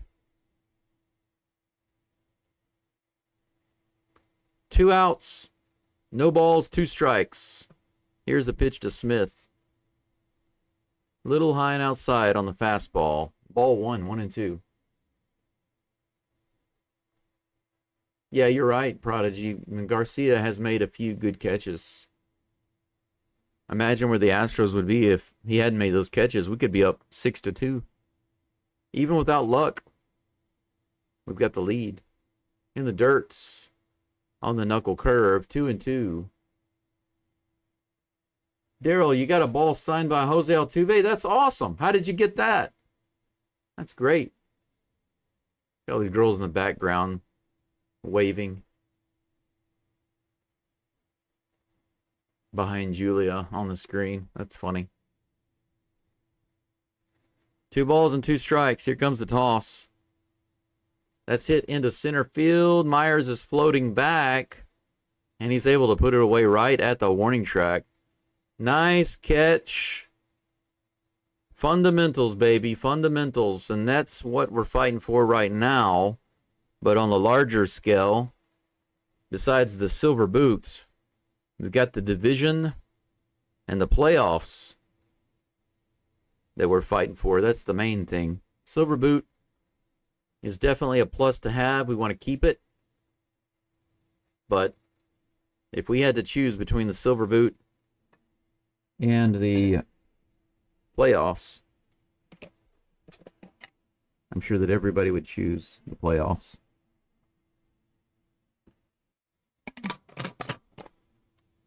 Top of the fifth is over. Javi gets us through another inning of no run, no hit ball. The 2 runs in the second, that's all that the Strangers have been able to put on the board. The first inning, the third inning, the fourth inning, the fifth inning. Javi's been pretty solid. 2 runs in 5 innings. That'll do, Javi. That'll do. Bottom of the fifth coming up, Jeremy Pena. Our Flash, Carlos Correa. Fresh from North Korea down to South Korea. And Superman, Jose Altuve, will be up. Let's see here. Sarcastic Prodigy says, you're a much better man than I always make fun of Bryce. I'm always nice enough to leave him a like and occasionally say something. Well, I definitely won't like the channel. I'm respectful, but I'm honest. You know? Let's see here. Oh, Abel with a nice super chat. Look at that. $20 super chat from Abel Rodriguez says, built for this. Let's go Stros. I'm going to say, yo.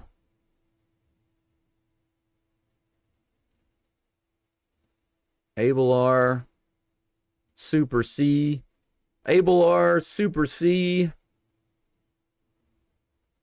Super built. Let's go to the playoffs. Thank you, sir. Thank you so much for that awesome super chat. Pena is at the plate, by the way. First pitch was in there for a strike. The second pitch is low and outside. DeGrom still on the mound. He's up to 78 pitches. Here's the 1-1 delivery to Pena. Swing and a miss, low and outside. Could have taken that one for ball 2, my friend.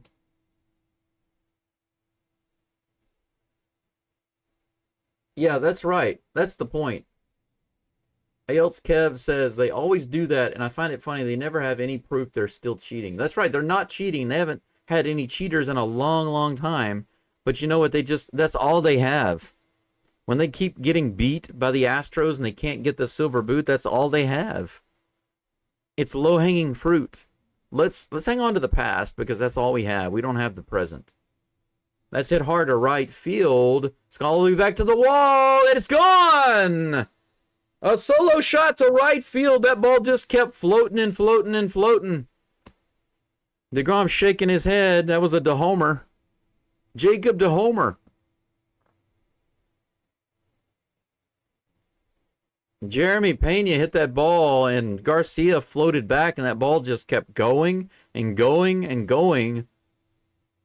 Fastball up and out, 98.4 miles an hour, and Pena put it out into right field, right over the head. No basket catch for you, Garcia. Oh, man, look at them fighting for the ball. They all missed it out there. 81 miles an hour in the dirt, swing and a miss by Carlos Correa, strike 1. Astros up 5-2. Couple of long balls today, huh? How about that? How about that? Here comes the 0-1 pitch to Correa. 97 on the inside. That was a nice pitch, right on the inside corner. Yes, my coffee is ready. Right on time. Isn't that funny? I started to try to make coffee. Then Altuve had a homer. I just finished my coffee. And as soon as my coffee is finished brewing, there's a homer from Pena. 1 ball and 2 strikes now to Correa. 2 singles, and he has scored twice today. Let's see if we can get another one. Will Correa continue the singles party? Low and outside, ball 2, 2-2. Come on, Correa. Continue the singles party.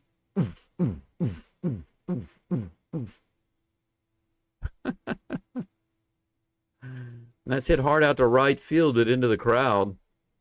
The count remains 2-2.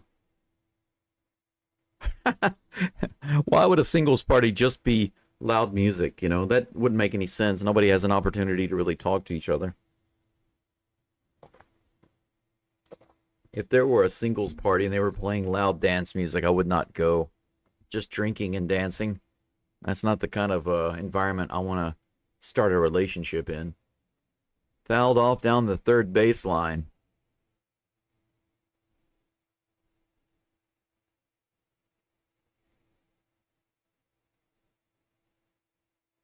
The place is definitely buzzing. How did you like that homer, Darryl?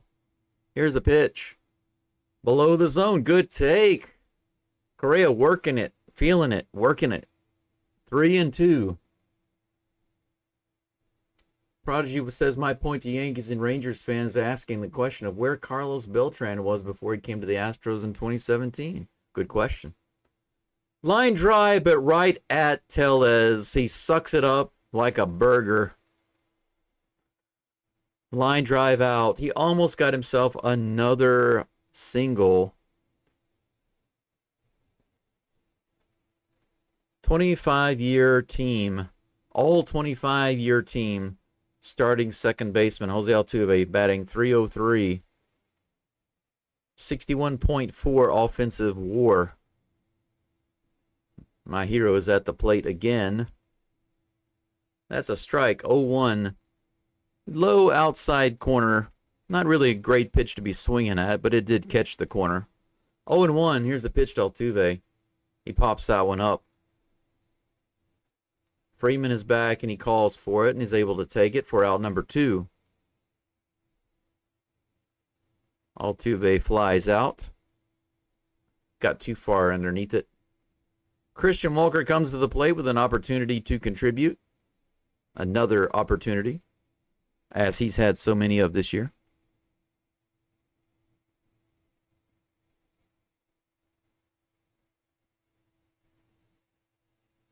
Here comes a pitch. He hits that one into right field, but Garcia is underneath it at the warning track, and he puts it away.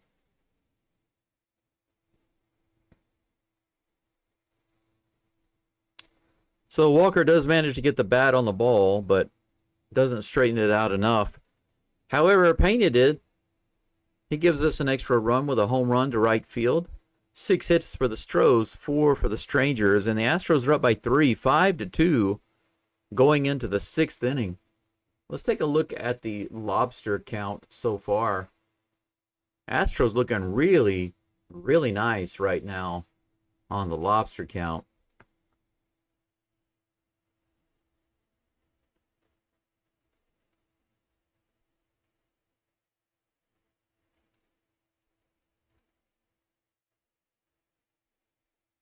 Six lobsters for the Astros, but they have 5 runs, and this is an excellent, excellent result. When your runs and your missed opportunities are almost the same, then you are having a really good game, especially as those numbers go up. If your lobsters and your runs are about equal and you've got many of them, then you're having an absolutely amazing game. That means you're not only scoring a lot of runs, you're scoring almost every single person you get on the base. Every opportunity, you're getting at least half of those opportunities. Can you imagine batting 500? When you have runners in scoring position, can you imagine all of your batters batting 500? That's how good it is. That's amazing. Seattle tied KC 3-3. Let's take a look at those scores right quick, actually. Let me refresh the page and see what's going on. Guardians beating the Tigers 2-0. Holy cow, bases are loaded right now. Who's batting? All right. The Guardians are batting. It looks like did they get another run? Oh, no, they threw him out at home. Top of the 9th, the Guardians have bases loaded with 2 outs. They might score another run against the Tigers. The Athletics and the Sox are now tied up in the 9th. Come on, A's, do something. Ball 1 to Wyatt Langford. We are now in the top of the 6th. Javier back on the mound with 81 pitches. Here comes the next one. He grounds that one straight to Payne. It should be an easy play. And it is. Out number 1. 2 pitches, 1 out. Jacques Peterson. Jacques Peterson comes to the plate with 1 down, nobody on. Rays still beating the Blue Jays in the 8th inning. Twins still trying to come back against the Yankees. Here comes the first pitch to Peterson.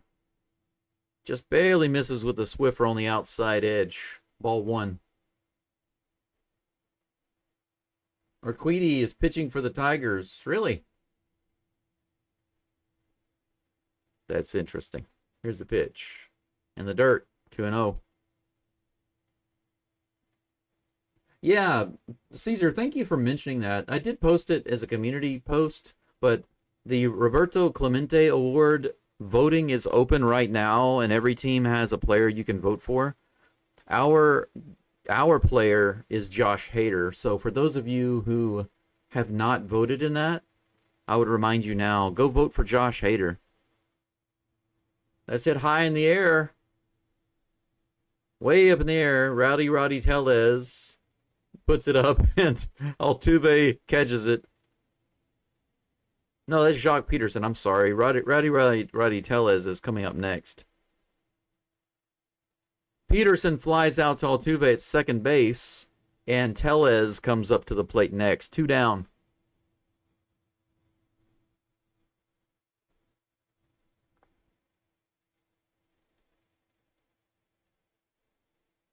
Here comes the pitch. Tellez hits the very first one into left center field. Just a very easy pitch for him to hit. That didn't look like a challenging pitch at all. Couldn't have made it any easier for him right there, I think. I think I could have hit that pitch. No problems. It looked like I missed one. We got Kimbrel warming up in the bullpen right now. Aroidis Garcia at the plate. Here comes the first pitch. Long delay by Javier, but that one's in there. Strike 1.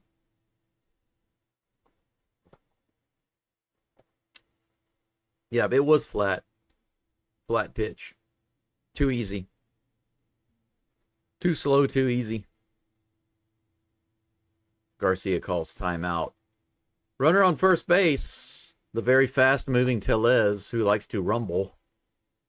Are you ready to rumble? Here comes the 0-1. Ground ball. Pena backhands it. Jump throw to first base. What a scoop and a tag by Walker at first. How about that? Man, what a fantastic defensive play right there. Take a look at this. Pena backhands it.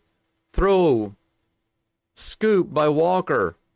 Comes off the bag. Tags Garcia. That's that Astros D, baby. Astros D. Good job on both ends. Ah, man. What a great way to end the inning. 6 full innings complete for Christian Javier. Let's take a look at Javier's performance right quick through 6 innings. What has he done? Full 6 innings pitched, 5 hits, 2 runs, 1 walk, 4 strikeouts. He had 88 pitches, 54 strikes. So his strikes in, actually pitches in the zone, not too many. But he got the strangers to swing at a lot of them, created a lot of ground balls and fly balls. So good job there by Javier.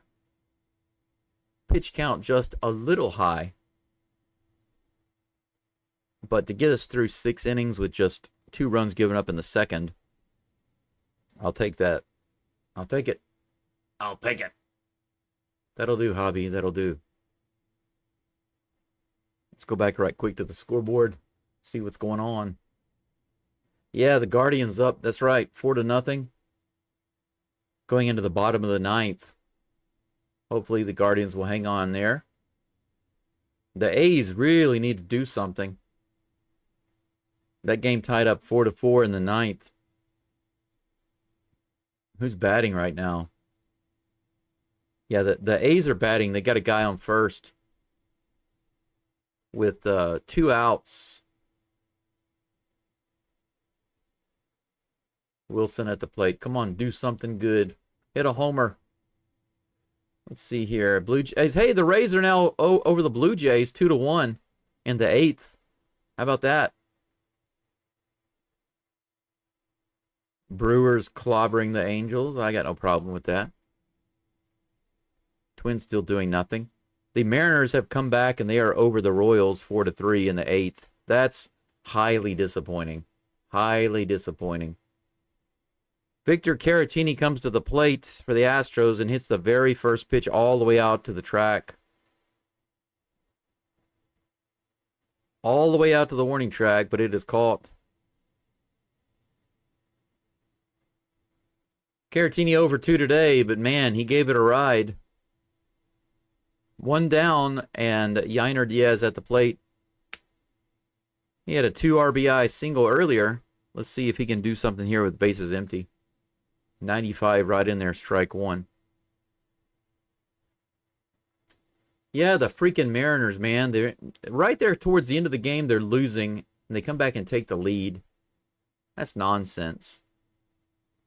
The Royals need to do something to win that game. Swing and a miss. The changeup way outside the zone.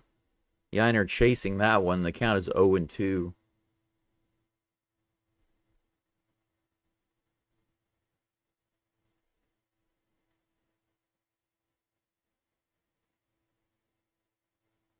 Changeup way outside. Yainer doesn't go after that one. It looks like Robert... Yeah, DeGrom is out. Robert Garcia is in the game. I forgot to change that.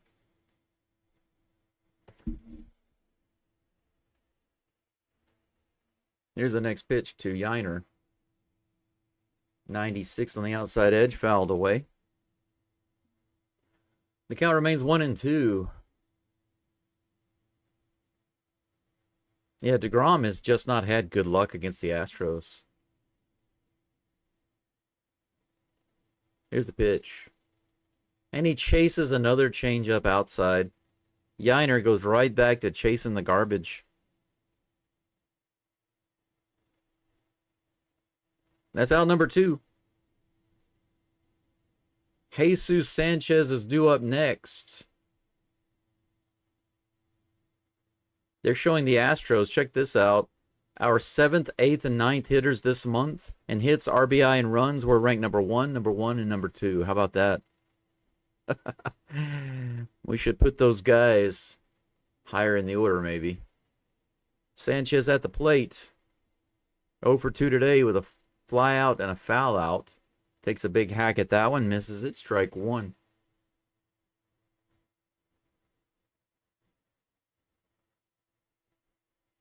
Yeah, shrewdly, you're right. Just a little more work.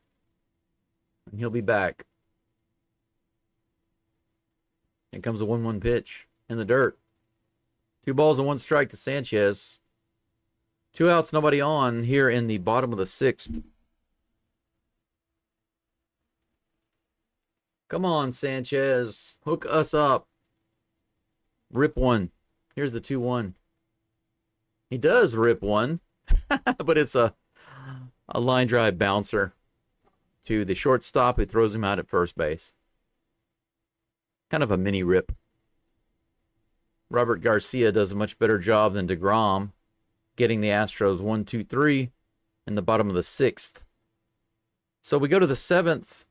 We are finished with 6 innings of ball. The Astros up 5-2. A very low hitting game, but the Astros have made them count. When they've gotten guys on base, they've managed to bring most of them in. And they've gotten a couple of big hits. 3 runs just on homers. 2 runs on hard work, I guess you could say.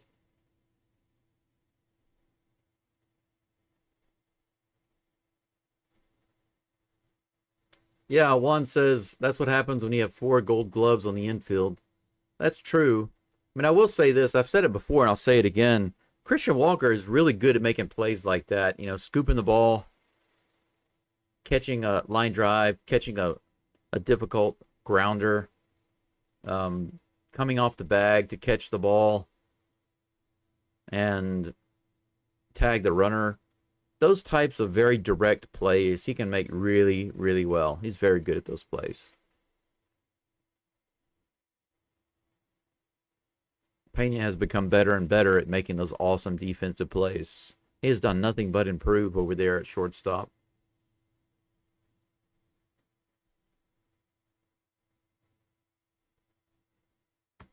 Mr. Page says, I still want second place in the AL.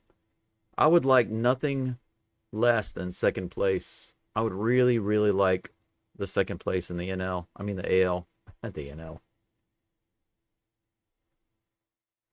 Well, yeah, we definitely need to keep scoring some more. I'd feel comfortable with at least a couple more runs, Jay. You're right. 3 runs is good, but, you know, considering how our pen is a little taxed right now, just a little taxed, I would like more runs. You're right. I agree. Craig Kimbrell is on the mound for the Stros. So Javi's done for the day. He has earned his break.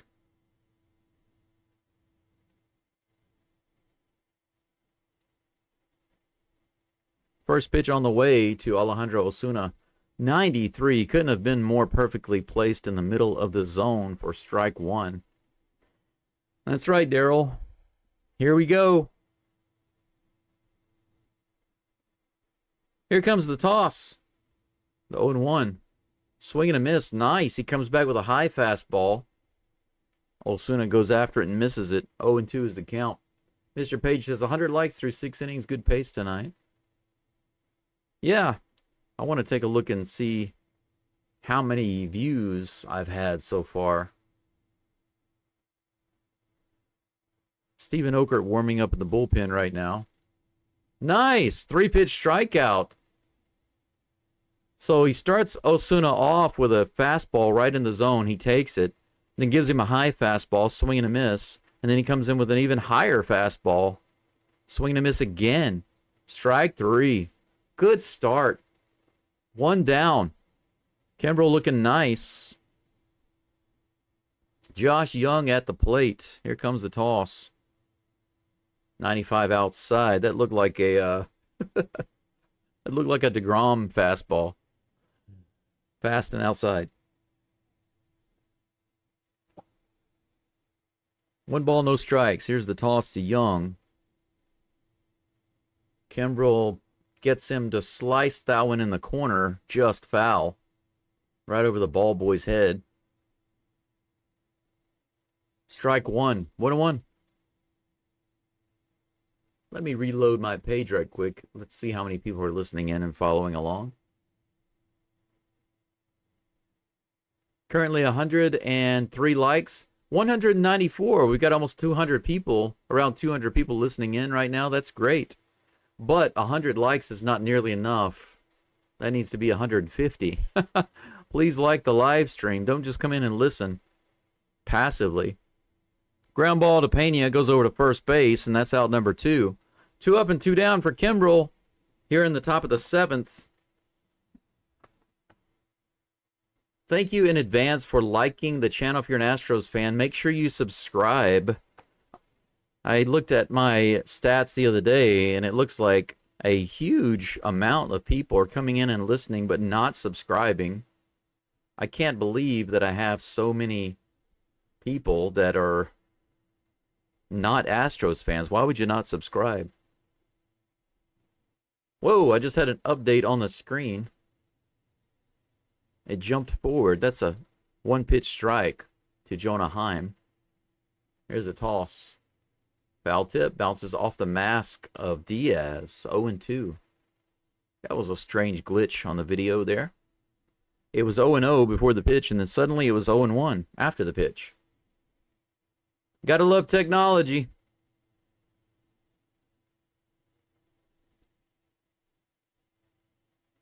Here comes the 0-2 pitch to Heim. Way high. Nice thought, but just a little too high. 1 ball, 2 strikes. 2 outs.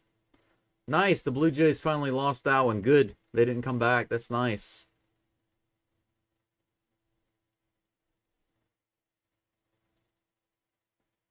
Here's a 1-2 pitch. In the dirt. It's okay, Kimbrel. Just take your time, buddy. No reason to hurry right now. No reason to hurry. 2-2 with 2 outs. No reason to hurry.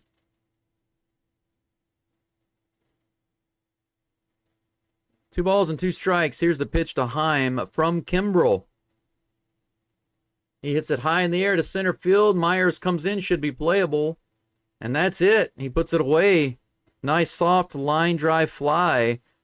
Kimbrel does his job in the 7th inning. 3 up and 3 down. Excellent, said the chicken.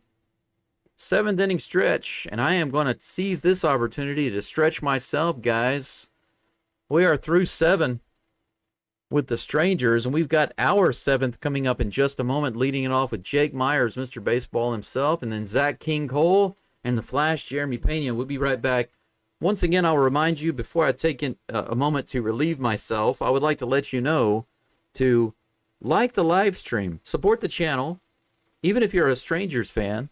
You know, at least you can appreciate what I'm doing. If you're listening in, show your appreciation just for liking the live stream. If you're an Astros fan, I'm going to continue to be doing all of the live play-by-plays all the way through the playoffs. So be sure to subscribe. And Geaux Stros. It's 5-2. We'll be back in just a moment with the bottom of the 7th.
Myers at the plate with a strike on him already. Grounds that one to the shortstop, who drops it. He drops it. Myers is going to be safe on first base, and that will most likely be an error on Mr. Shortstop, Josh Smith. As soon as I come back, let me show you the replay there. He had it in the glove, and he dropped it. It wasn't completely in control. It went in his glove and came right out. A little sloppy, Mr. Smith. Mr. Smith, that was a little sloppy. You are not the one. I don't need to bother with you. Cam Smith is in the game. Zach Cole is out. Zach Cole is out and Cam is in. And the Strangers are going to take a timeout here to discuss what's going on. Robert Garcia is still on the mound for Tejas.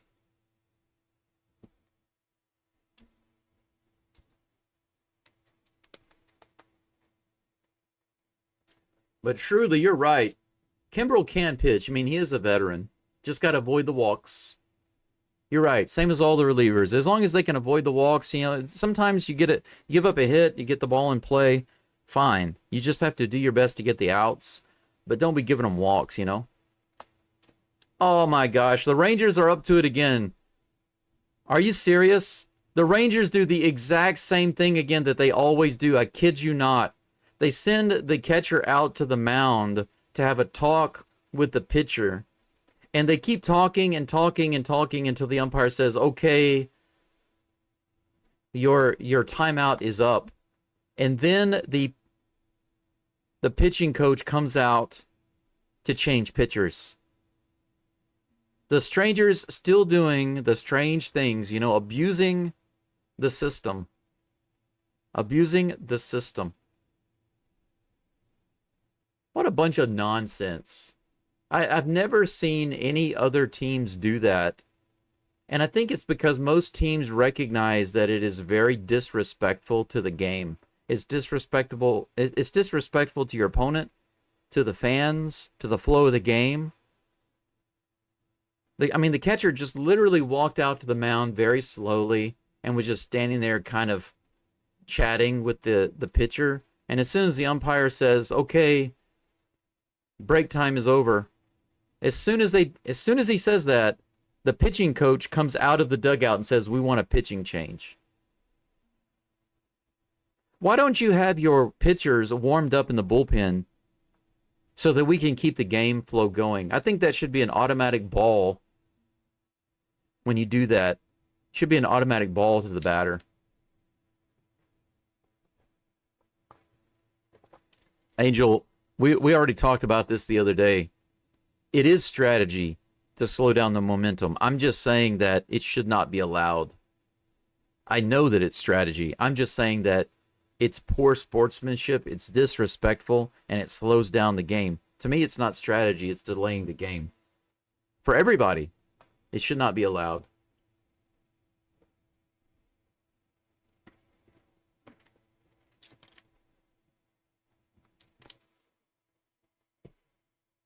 If you have 3 timeouts, like in football or something, and you use them back to back to back, that's your business. But abusing the rules, to me, this is not, it's not strategy as much as it is disrespect and abusing the rules. I know that that's what they're using it for, but that doesn't excuse it. Not in my opinion. It's nonsense. I don't see any other teams doing that. Just the Rangers. They're the only ones that I've seen to do that this whole season. I have called and watched almost every single Astros game this year, and the Rangers are the only ones that consistently do that. I've never seen another team even do it once. 1-1 to Cam. Here's the pitch. Foul tip into the glove of the catcher. Swing and a miss. 1 ball, 2 strikes. Runner on first base, no outs. Jake Myers on first base. Crank it up Cam at the plate. He is facing Sean Armstrong. I guess I should change the pitcher's name.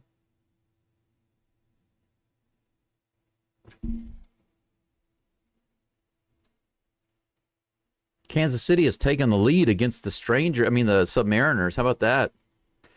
Cam Smith strikes out on a foul tip while I'm changing Armstrong's name on the board.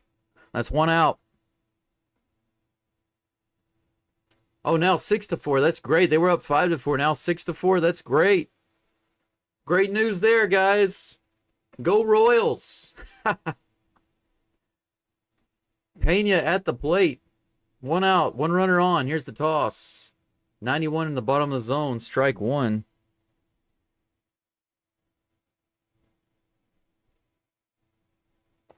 Guys, Jeremy Pena has 7 hits this series just against the Strangers.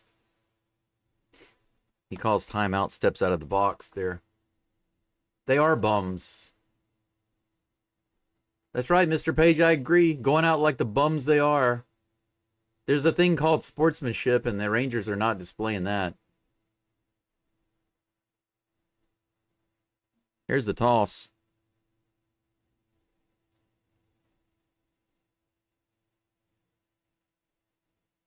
Well, shrewdly, what you're talking about is not what I'm talking about.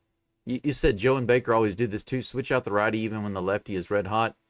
I'm not talking about that. Here's the toss to Pena. High. 1-2 is the count. It is shenanigans. It's 100% shenanigans is what it is. It's disrespect. But anyway, we'll move on. 1 ball, 2 strikes to the Flash. Here's the toss. Outside. Good take. 2-2.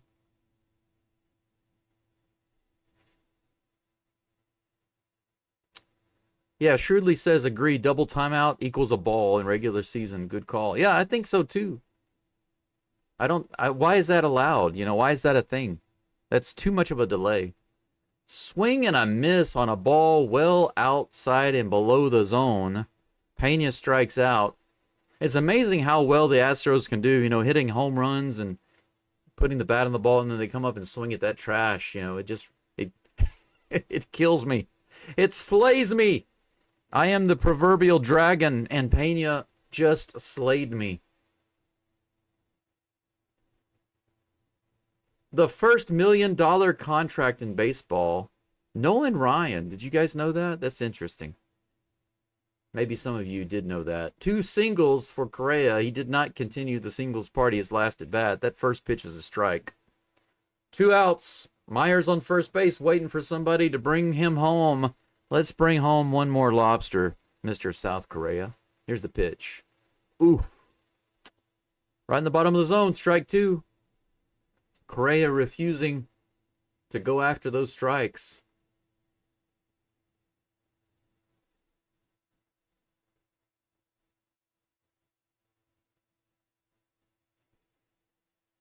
Here comes the toss. Woo, he almost went after that one, but he let it go. The Swiffer on the outside. Ball 1, 1-2.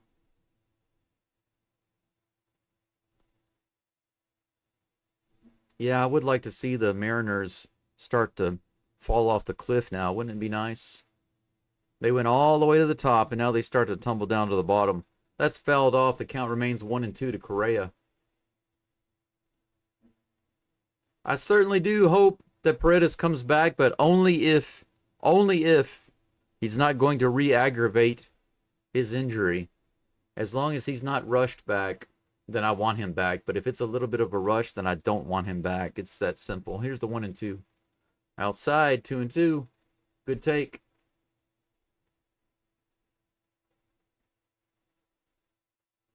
Yeah, Correa has not had any bad swings, but he's had a couple of bad takes.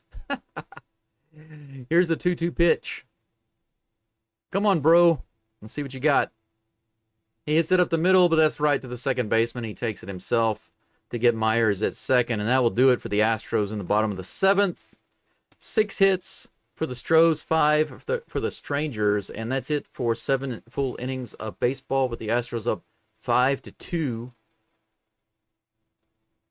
We'll be interested to see who the Astros have up in this next inning. Might be Kimbrel again. Who knows? We're going to find out shortly, and I'll update it for you on the screen.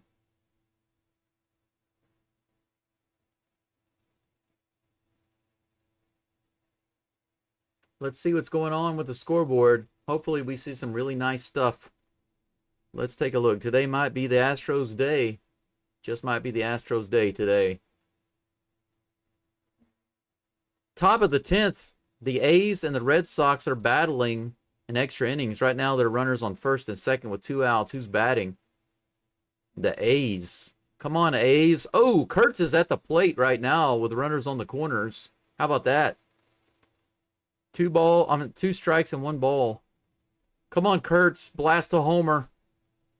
Come on, Kurtz. You can do it. Oh, he struck out. You loser. Oh, man. The A's had a big opportunity there, and Kurtz couldn't come through. Let's see. The Padres over the Mets. Looks like it's going to be 7-4. The Yankees right now are still over the Twins 8-5 in the 9th. How about that? The Royals up 7-4 in the 8th over the Submariners. Go Royals. All right. Anything else going on? The Nationals beat by the Braves. That's all good. The Guardians wind up beating the Tigers 4-0. That's good. The Rays beat the Blue Jays 2-1. Everything's looking good so far. Just need there are a couple of games left that need to end the right way, and we'll be all good in the neighborhood, yo. Nope, Okert is in the game. They did bring him in. He was warming up, but he is in the game. Kimbrel is out. First pitch is in there for strike one. Oh, yeah, it's Okert's picture that I need to change. The picture that I have for Okert right now has him pitching right-handed, but he's a lefty. 0-1 is the count. Cody Freeman at the plate. Top of the eighth, guys and gals. 1 ball, 1 strike. Let me see if I can update my picture of Okert with the, I'll create another picture for him momentarily. A little inside on that slider, 2 balls and 1 strike.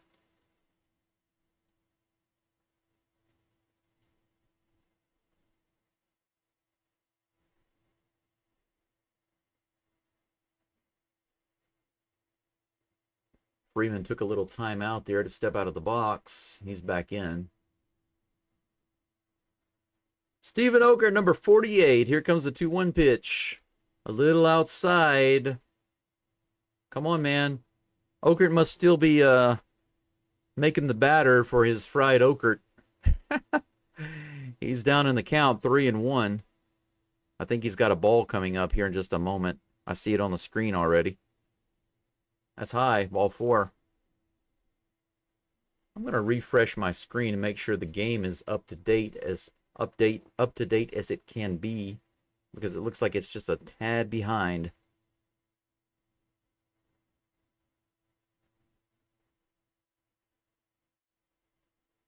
Josh Smith due up at the plate.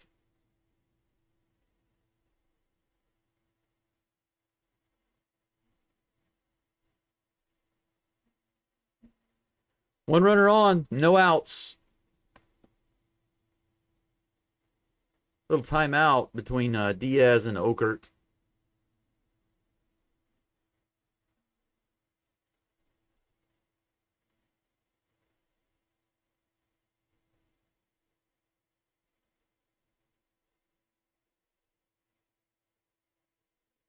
No, pinch hitter Ezekiel Duran is going to be in for Josh Smith, facing Okert. And here's the toss. He hits that one right out into shallow center field, and it's going to drop. Myers can't get to it. Runners on first and second, no outs. Wyatt Langford comes to the plate.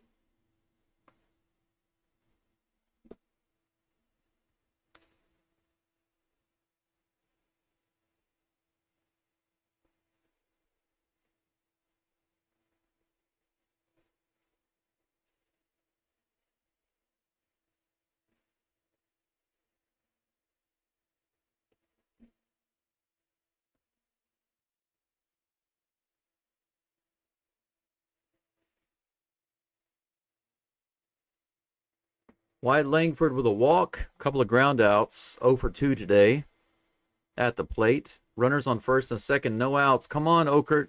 Time to cook, baby. 92 could have been a strike on the outside lower corner. Hey, Gregory, thanks for that super chat. The $2 tip rolling in. Thank you, sir. Maybe we can get that $2 for a double play. Here comes a 1-0 pitch. Nice pitch, low and inside on the fastball. 1-1. Yeah, leadoff walk's never good, but it's okay. It's okay. We can get out of it. Here's the toss. Ripped down the third base line, but foul. 1-2. Now Okert can do some work here. He's got 2 strikes on Langford.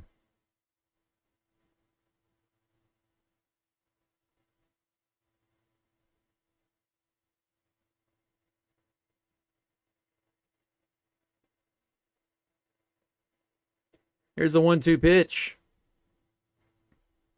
81 in the bottom of the zone on the slider, and he fouls it off on the first base side. Count remains 1-2.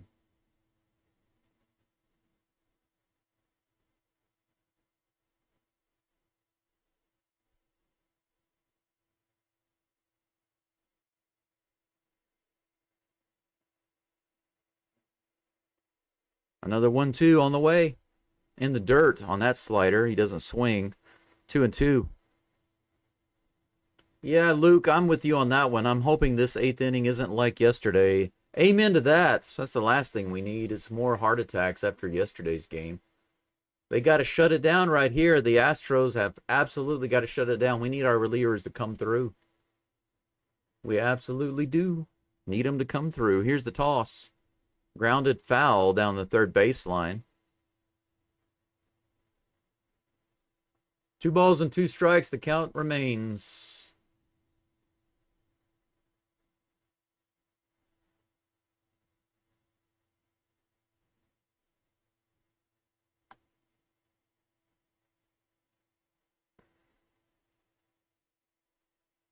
Okert comes set. Here's the delivery.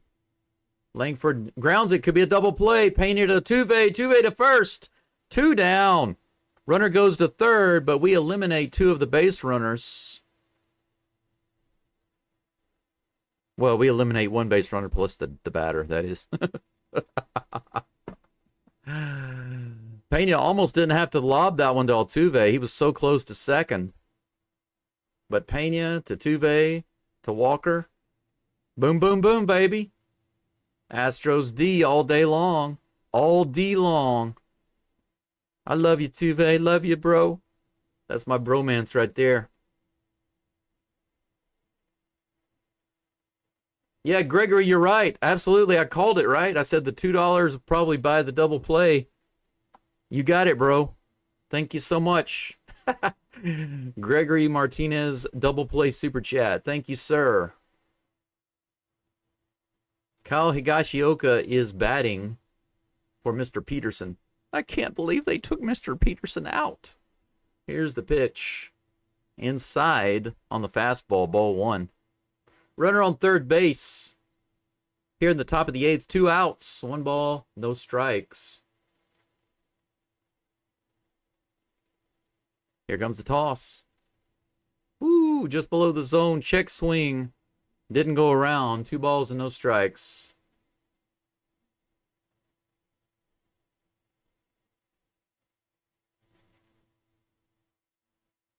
Two and 0 to Higashioka. Your bromance with Walker? That must be a very rocky relationship. Outside, 3 and 0. Come on, Okert. I think if you walk this guy, you got to have a little mound visit. You know what I'm saying? Just got a double play. You can't put another guy back on base. He does. A 4-pitch walk. Are you kidding me? You know, just put the ball in the zone. You got 1 guy on base. You literally have 1 guy on base. Even if a guy hits a home run, you're still up. Why would you put another guy on base? 4-pitch walk. I'm completely confused. Dylan Moore comes to the plate, but Espada is going to come out. He's not going to let Okert have another batter. So we've got runners on the corners with 2 outs, and Brian King is coming in. Brian King on the way. Magnum PI is going to be on the mound. You know, I can understand if you're having control issues, but you got 1 guy on third base with 2 outs, and you've got a 3-run lead. Why would you not put 1 single pitch in the zone? How could you not do that? I'm serious. How can you not do that? How can you pitch 4 balls in a row? Okert obviously did not have the best control, but he wasn't pitching out of control. So a 4-pitch walk is completely unacceptable. Completely unacceptable.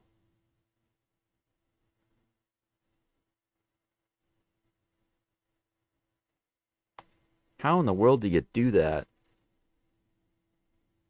I am confused. For those of you who saw the Jean-Claude Van Damme movie, Universal Soldier. Do you remember the part where he says, I am confused?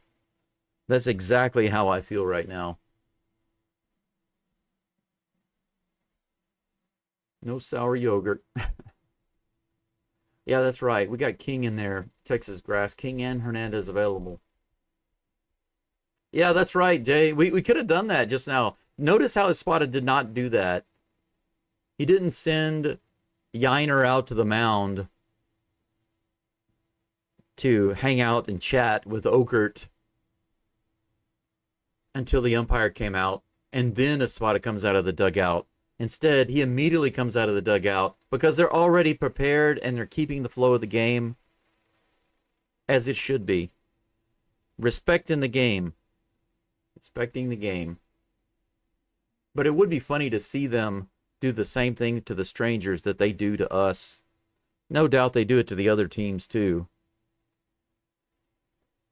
Magnum PI on the mound. He's going to be facing Dylan Moore. Here's the first toss. 90 in the top of the zone for strike one. That was the strike in the zone we were looking for Okert to do.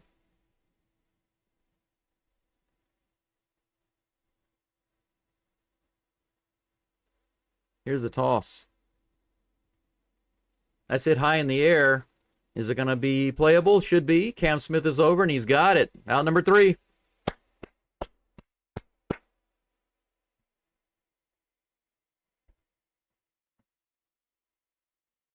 Guess what, guys? Brian King, I don't know if you know this stat or not, but Brian King has inherited 22 runners this season. Okay? Think about this. 22 runners have been inherited by Brian King this season. So when he came into the game, 22 runners have been inherited. How many of those runners have scored? Do you know the answer to that? 0. 0 is the answer. 22 runners inherited, not a single one of them reached home plate. How about that? Royals win, says Lyndon. Absolutely. That's a good opportunity for us to take a look at the scores, right? I've been trying to make a new image for Okert this whole time, but it just, I guess it's the internet connection. I don't know. Maybe the internet connection's not so good right now. It's taking so long to make it. So just forget it. I'll do it later. He's not even in the game anymore. Wow, the Yankees added a lot more runs. It's 10-5 over the Twins. Let's see here. Guardians beat the Tigers 4-0. The A's lost to the Red Sox 5-4, unfortunately. Good job, A's. You let us down. The Rays came through and beat the Blue Jays. And the Royals came through big time for us and beat the Mariners 7-5. How about that? Astros just need to hang on here. We'll get that lead back today. Superman at the plate. They are showing the left field wall for some reason. Altuve line drives it straight to the... Wow, he almost got hit in the face with that line drive. That came out there a lot faster than he was expecting. Altuve flies out on a line drive on the very first pitch to Osuna. Man, that was almost too much for him to handle. 1 down. Bottom of the 8th. Sean Armstrong still in the game for the Strangers.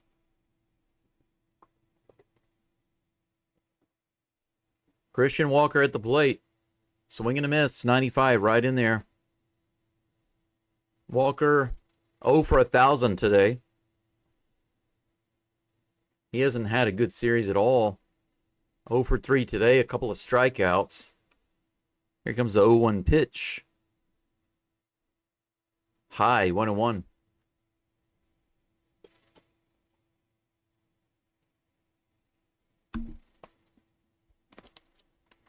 I'm absolutely amazed thinking about what they're talking about right now. 22 inherited runners by King, and not a single run given up. Soft line drive. Broken bat.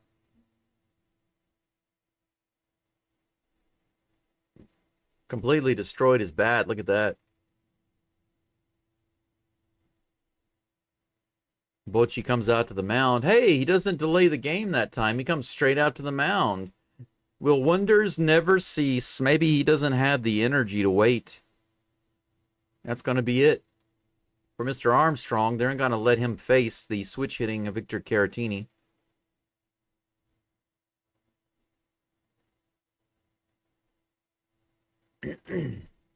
Two outs. Caratini will be facing a new pitcher in just a moment.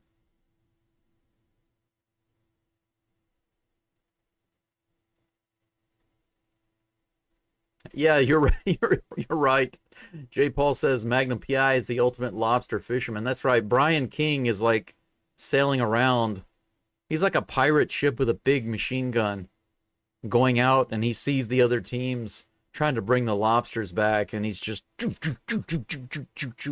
sinking those boats, keeping them from bringing their lobsters back. He's all over that. Patrolling the coast, sinking ships left and right. It's good stuff. Field of false. Not this time. Walker has gone over to the dark side this series. Just like Luke says, he has drifted to the dark side with this Ranger series. He has contributed almost nothing.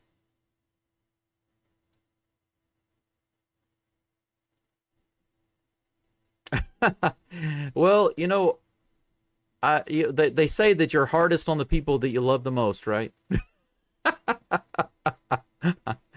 Gregory says, I'm a little too hard. I was a little too hard on Walker. Maybe I hurt his feelings. But you're hard on those you love, right? The Astros need him to contribute. But you know what? I was, at the very beginning of the season, before the season even started, I was willing to give him a shot. And, you know, really believed that he could do something. He could really contribute to the Astros. But, you know, all season long, overall, he's just been mediocre. Just mediocre. And I think that we need better than mediocre. We don't need everybody to be great, but we need everybody to be good. You know what I'm saying? And Walker is limited. Past his prime. Caratini stands at the plate for a really long time waiting for the first pitch. Phil Maton, the former Astro, is on the mound. It's funny that they have him pitching right now. Here's the first toss. Whoa, almost hits him with the Swiffer. 1 ball, no strikes to the Batman. That's right. We need to get that Batman in the chat. Come on, Batman. Here's the toss. Below the zone, 2-0. Still waiting for that crushed home run. I know that Caratini's got one in the chamber, but it's like Russian roulette right now. When is it going to come? It'll come eventually. Here's the 2-0 pitch from Maton. Whew, how could you call that a strike? A Swiffer at the top of the zone. 2 balls and 1 strike. Angel says, put Paredes in first when Walker doesn't perform offensively. 77 on the curveball, right in there. So 2 balls and then 2 strikes. It's 2-2.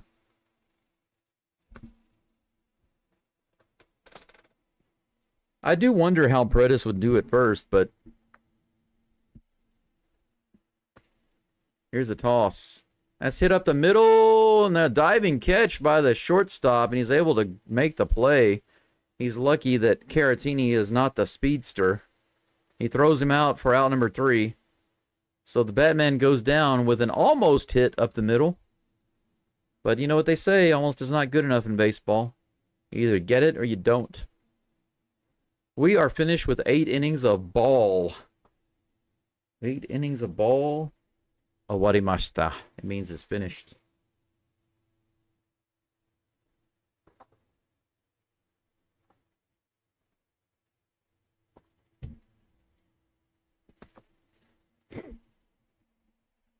I'm going to try to get comfortable here.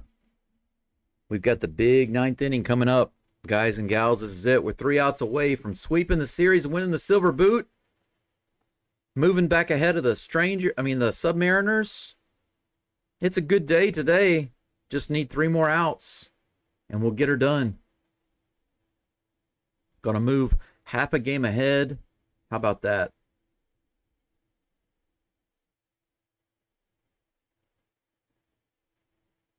Lyndon says 2 things the Astros are good at: developing good young players and picking up players past their prime.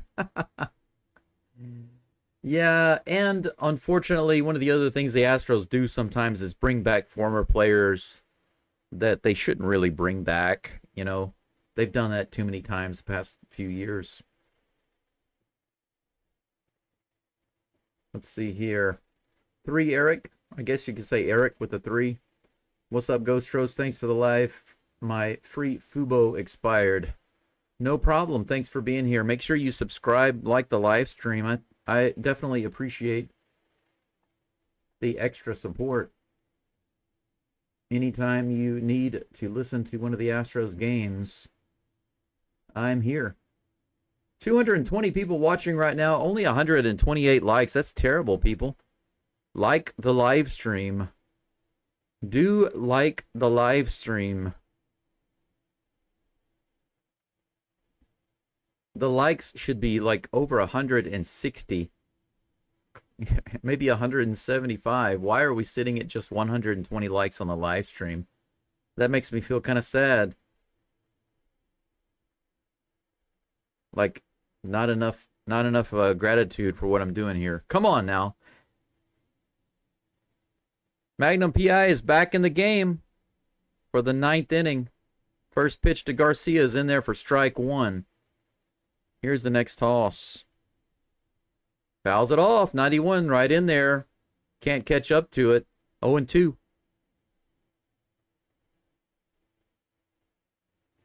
Garcia not looking too good. That was a 91-mile-per-hour fastball, and he was not able to catch up to it. He calls a little timeout, steps out of the box for a moment. Now he's back in. Yeah, I want the boot so we can give the strangers the boot. Here comes the next toss to Garcia. He grounds that one up to King. King throws it over. Easy toss over to first base for out number 1. 3-pitch ground out. Hispanic heritage. Hey, baby.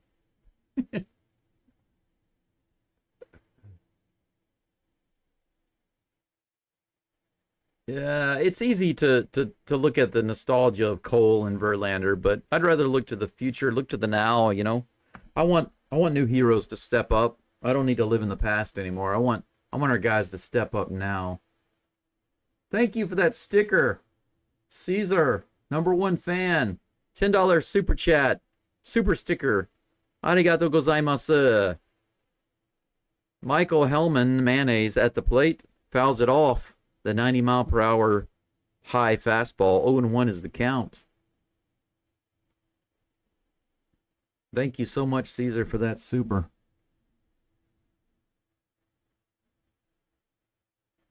Next pitch is on the way. Woo! Swing and a miss. 93 in the upper part of the zone. 0-2.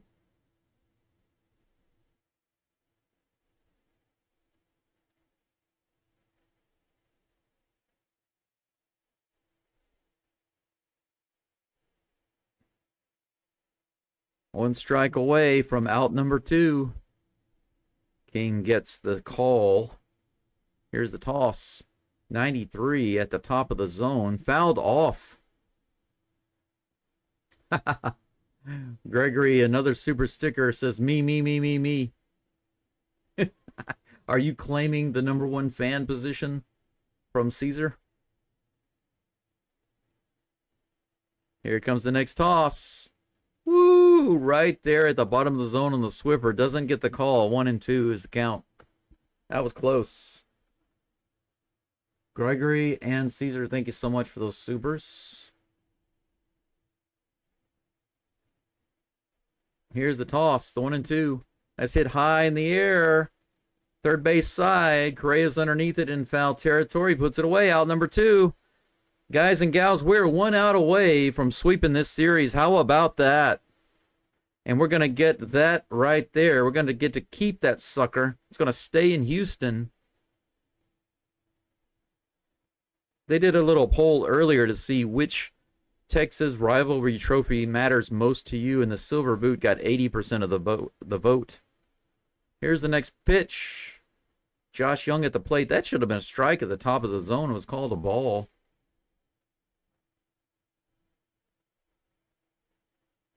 Here comes the next pitch. Nice. Another fastball in the top part of the zone, but that one was called a strike. The count is even. Nobody on. 2 outs. 1 ball, 1 strike to Josh Young. Here's the pitch from Magnum PI. A little low on the Swiffer. 2-1. Paul says, don't look back, look forward. It's the only thing you can control. Yeah, right now is what we can control, right? Lyndon wants to know how I feel about Fromber. Hey, look at that beautiful catch by Pena. He throws it to first base, and what a great play to end the game. Holy cow. That ball was going right up the middle, and the Astros are fired up. What a great play. Christian Walker with a heart attack over at first base. The Astros win this game on an amazing defensive play. A grounder right up the middle. Pena makes a diving stop. Gets up, makes a play over to first base in the ground, but Walker scoops it up. Look how beautiful this is. There's the catch. And he's got it. And Pena's like, good catch, bro. 2 good catches. Good catch by Pena. Good catch. Actually, you can say great catch by Pena. Great catch by Walker. And the Astros shut it down. 84-69. 5 games over the Strangers. We have swept the Texas Rangers in Houston and taken the Silver Boot, guys. We were down 2 games in the series. We needed all 3 games to get the Silver Boot. We got it. 5-2 is the final score in Daikin Park.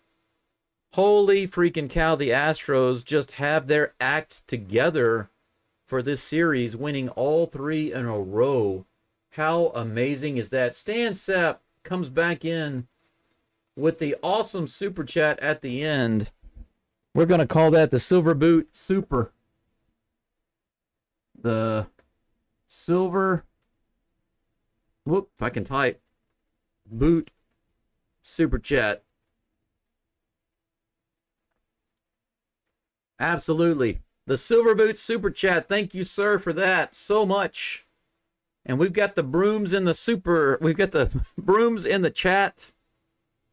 The Astros sweep, sweep, sweep the Strangers away. And I cannot wait. I cannot wait to see what the Locked On Rangers podcaster has to say about this. Jake Berger Jr. We'll see what he has to say.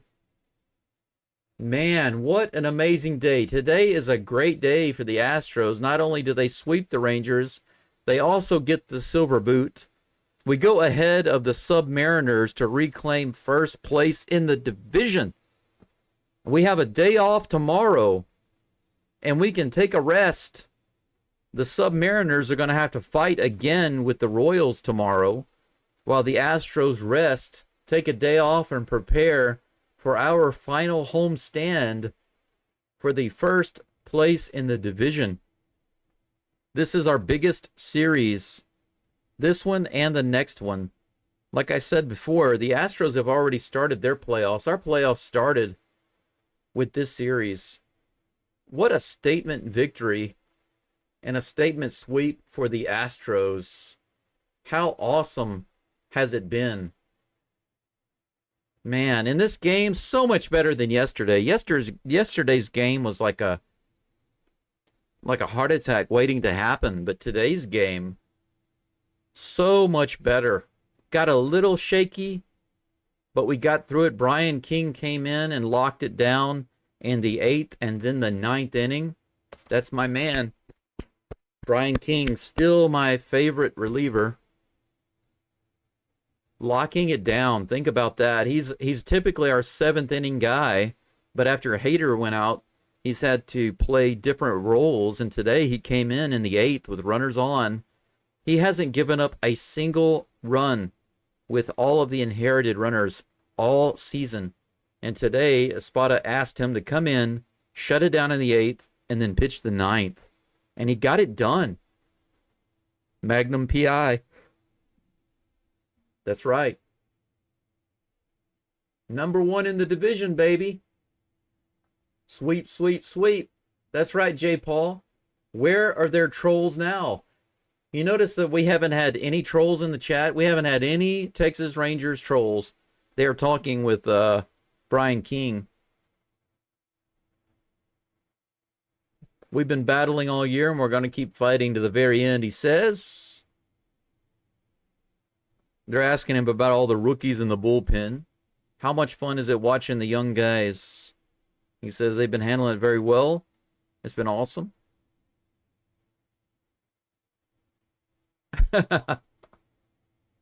He says that Stephen Okert is the salty one in the bullpen. Let's see what else they have to say here.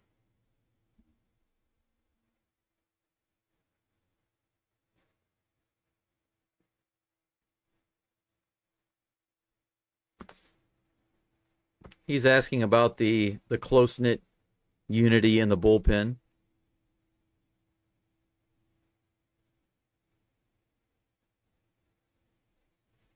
He says the new guys coming in are a great addition, and they're all tight-knit.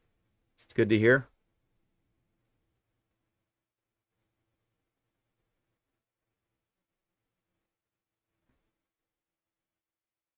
Yep.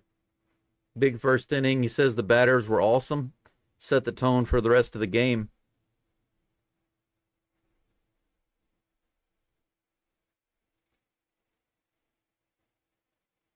They asked him what's been your key to getting the right-handed batters out this year.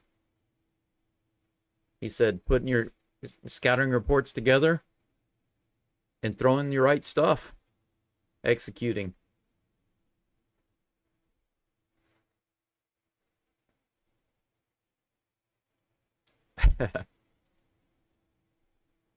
Yeah, it's nice. I don't get to see them talk with Brian King very often. It's nice to hear them chat with him. That's great. He deserves it. What a great job. I mean, Brian Abreu gets so much credit, right? But even with his struggling recently, I mean, think about it. If things had been reversed and Brian King had been in the game yesterday, today we would have lost if Brian Abreu had been in, because he would have given up too many runs. But King came in and not only shut down the traffic in the eighth inning, but he also locked it down in the ninth and got us through the game. How awesome was that? Yeah, Mr. Page says, haven't said it in a while, but the Astros are inevitable. That's right. Gregory says, you and we deserve this. Absolutely. He said the Astros are built for this, but we also deserve this.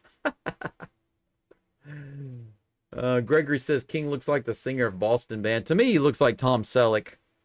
If you guys want to know why I call him Magnum PI, I think it should be obvious. Just look at his picture. He looks just like Tom Selleck. So that's why I call him Magnum PI.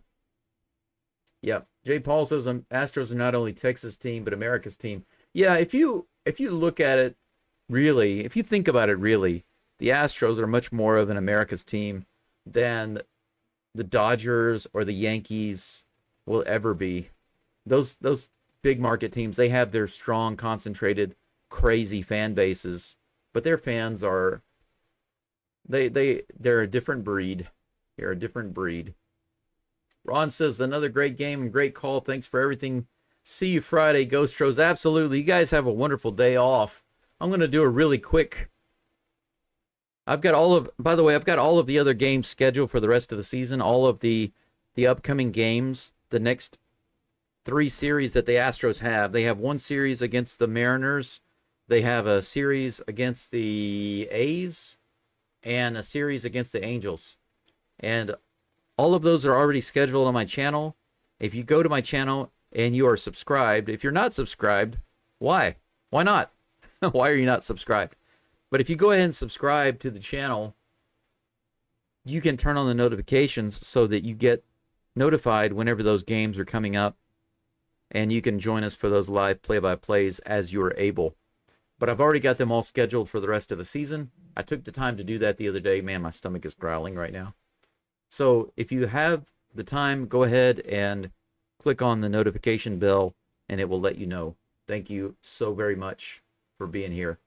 For those of you who are going to stick around for a moment, we'll do a quick recap of the game today and a preview of the next game, Game 1 versus the Submariners, which is coming up in just 2 days. Let's take a quick look at it. Here we go on the screen. Astros win 5-2. Woohoo! 84-69. The Rangers are 79-74. Javier went 6 innings today. Let's go down here and take a look at the results of our pitchers first. Really happy about the pitching performance today. You can see right here. Javier, 6 innings pitched, 5 hits, 2 earned runs, 1 walk, 4 strikeouts. Pitch count was 88, 54 in the zone. Kimbrel came in, pitched 1 inning, did his job. No hits, no earned runs, no walks, 1 strikeout. Ogert started to get a little shaky in the 8th inning, pitched .2 innings, gave up a hit and a couple of walks. But Brian King came in, pitched 1.1 innings. He ended the 8th without giving up any runs. Pitched the 9th, didn't give up any runs, locked it down, and that was it for the Astros today. So our pitchers in total gave up 6 hits and 2 runs today. 3 walks in total and 5 strikeouts. Lots of ground balls and fly balls. Good performance by the Astros pitching today. The scoring summary for the Astros. In the very first inning, Diaz singled to left, scored Correa and Pena. Now, Pena started the game off with a double. Correa followed it up with a single. And then Diaz came up with 2 outs and drove him in with a single. 2-0 Astros in the first. In the top of the second, the Strangers actually tied it up. They came back and answered. Young doubled to left. Freeman singled to center. They scored 2 runs, and it was 2-2. But the Astros came back and answered in the bottom of the third. Altuve homered to left field, scoring Correa, who had singled just before that. Pena homered to right later on in the 5th inning, a solo shot to right field, giving the Astros 5 runs, and that's where it would end, 5-2. The Astros held on to this game and locked it away to win the series, to sweep it and get the silver boot. Now, let's take a quick look. We don't have a game tomorrow. The Astros have a day off. They have a rest day, which they really need. And then, whoops, I didn't mean to click there. And then we're going to be facing the Submariners at home. It's 2 days away. Right now we have Hunter Brown on the mound scheduled for game number 1 versus Brian Wu. All right, so one of their best versus our best pitcher right now. We really need to show up for this game. There's no reason to look at the stats. We know what these guys can do. The only real difference here is that Brian Wu gives up just a few more hits than Hunter Brown, but he doesn't walk as many guys.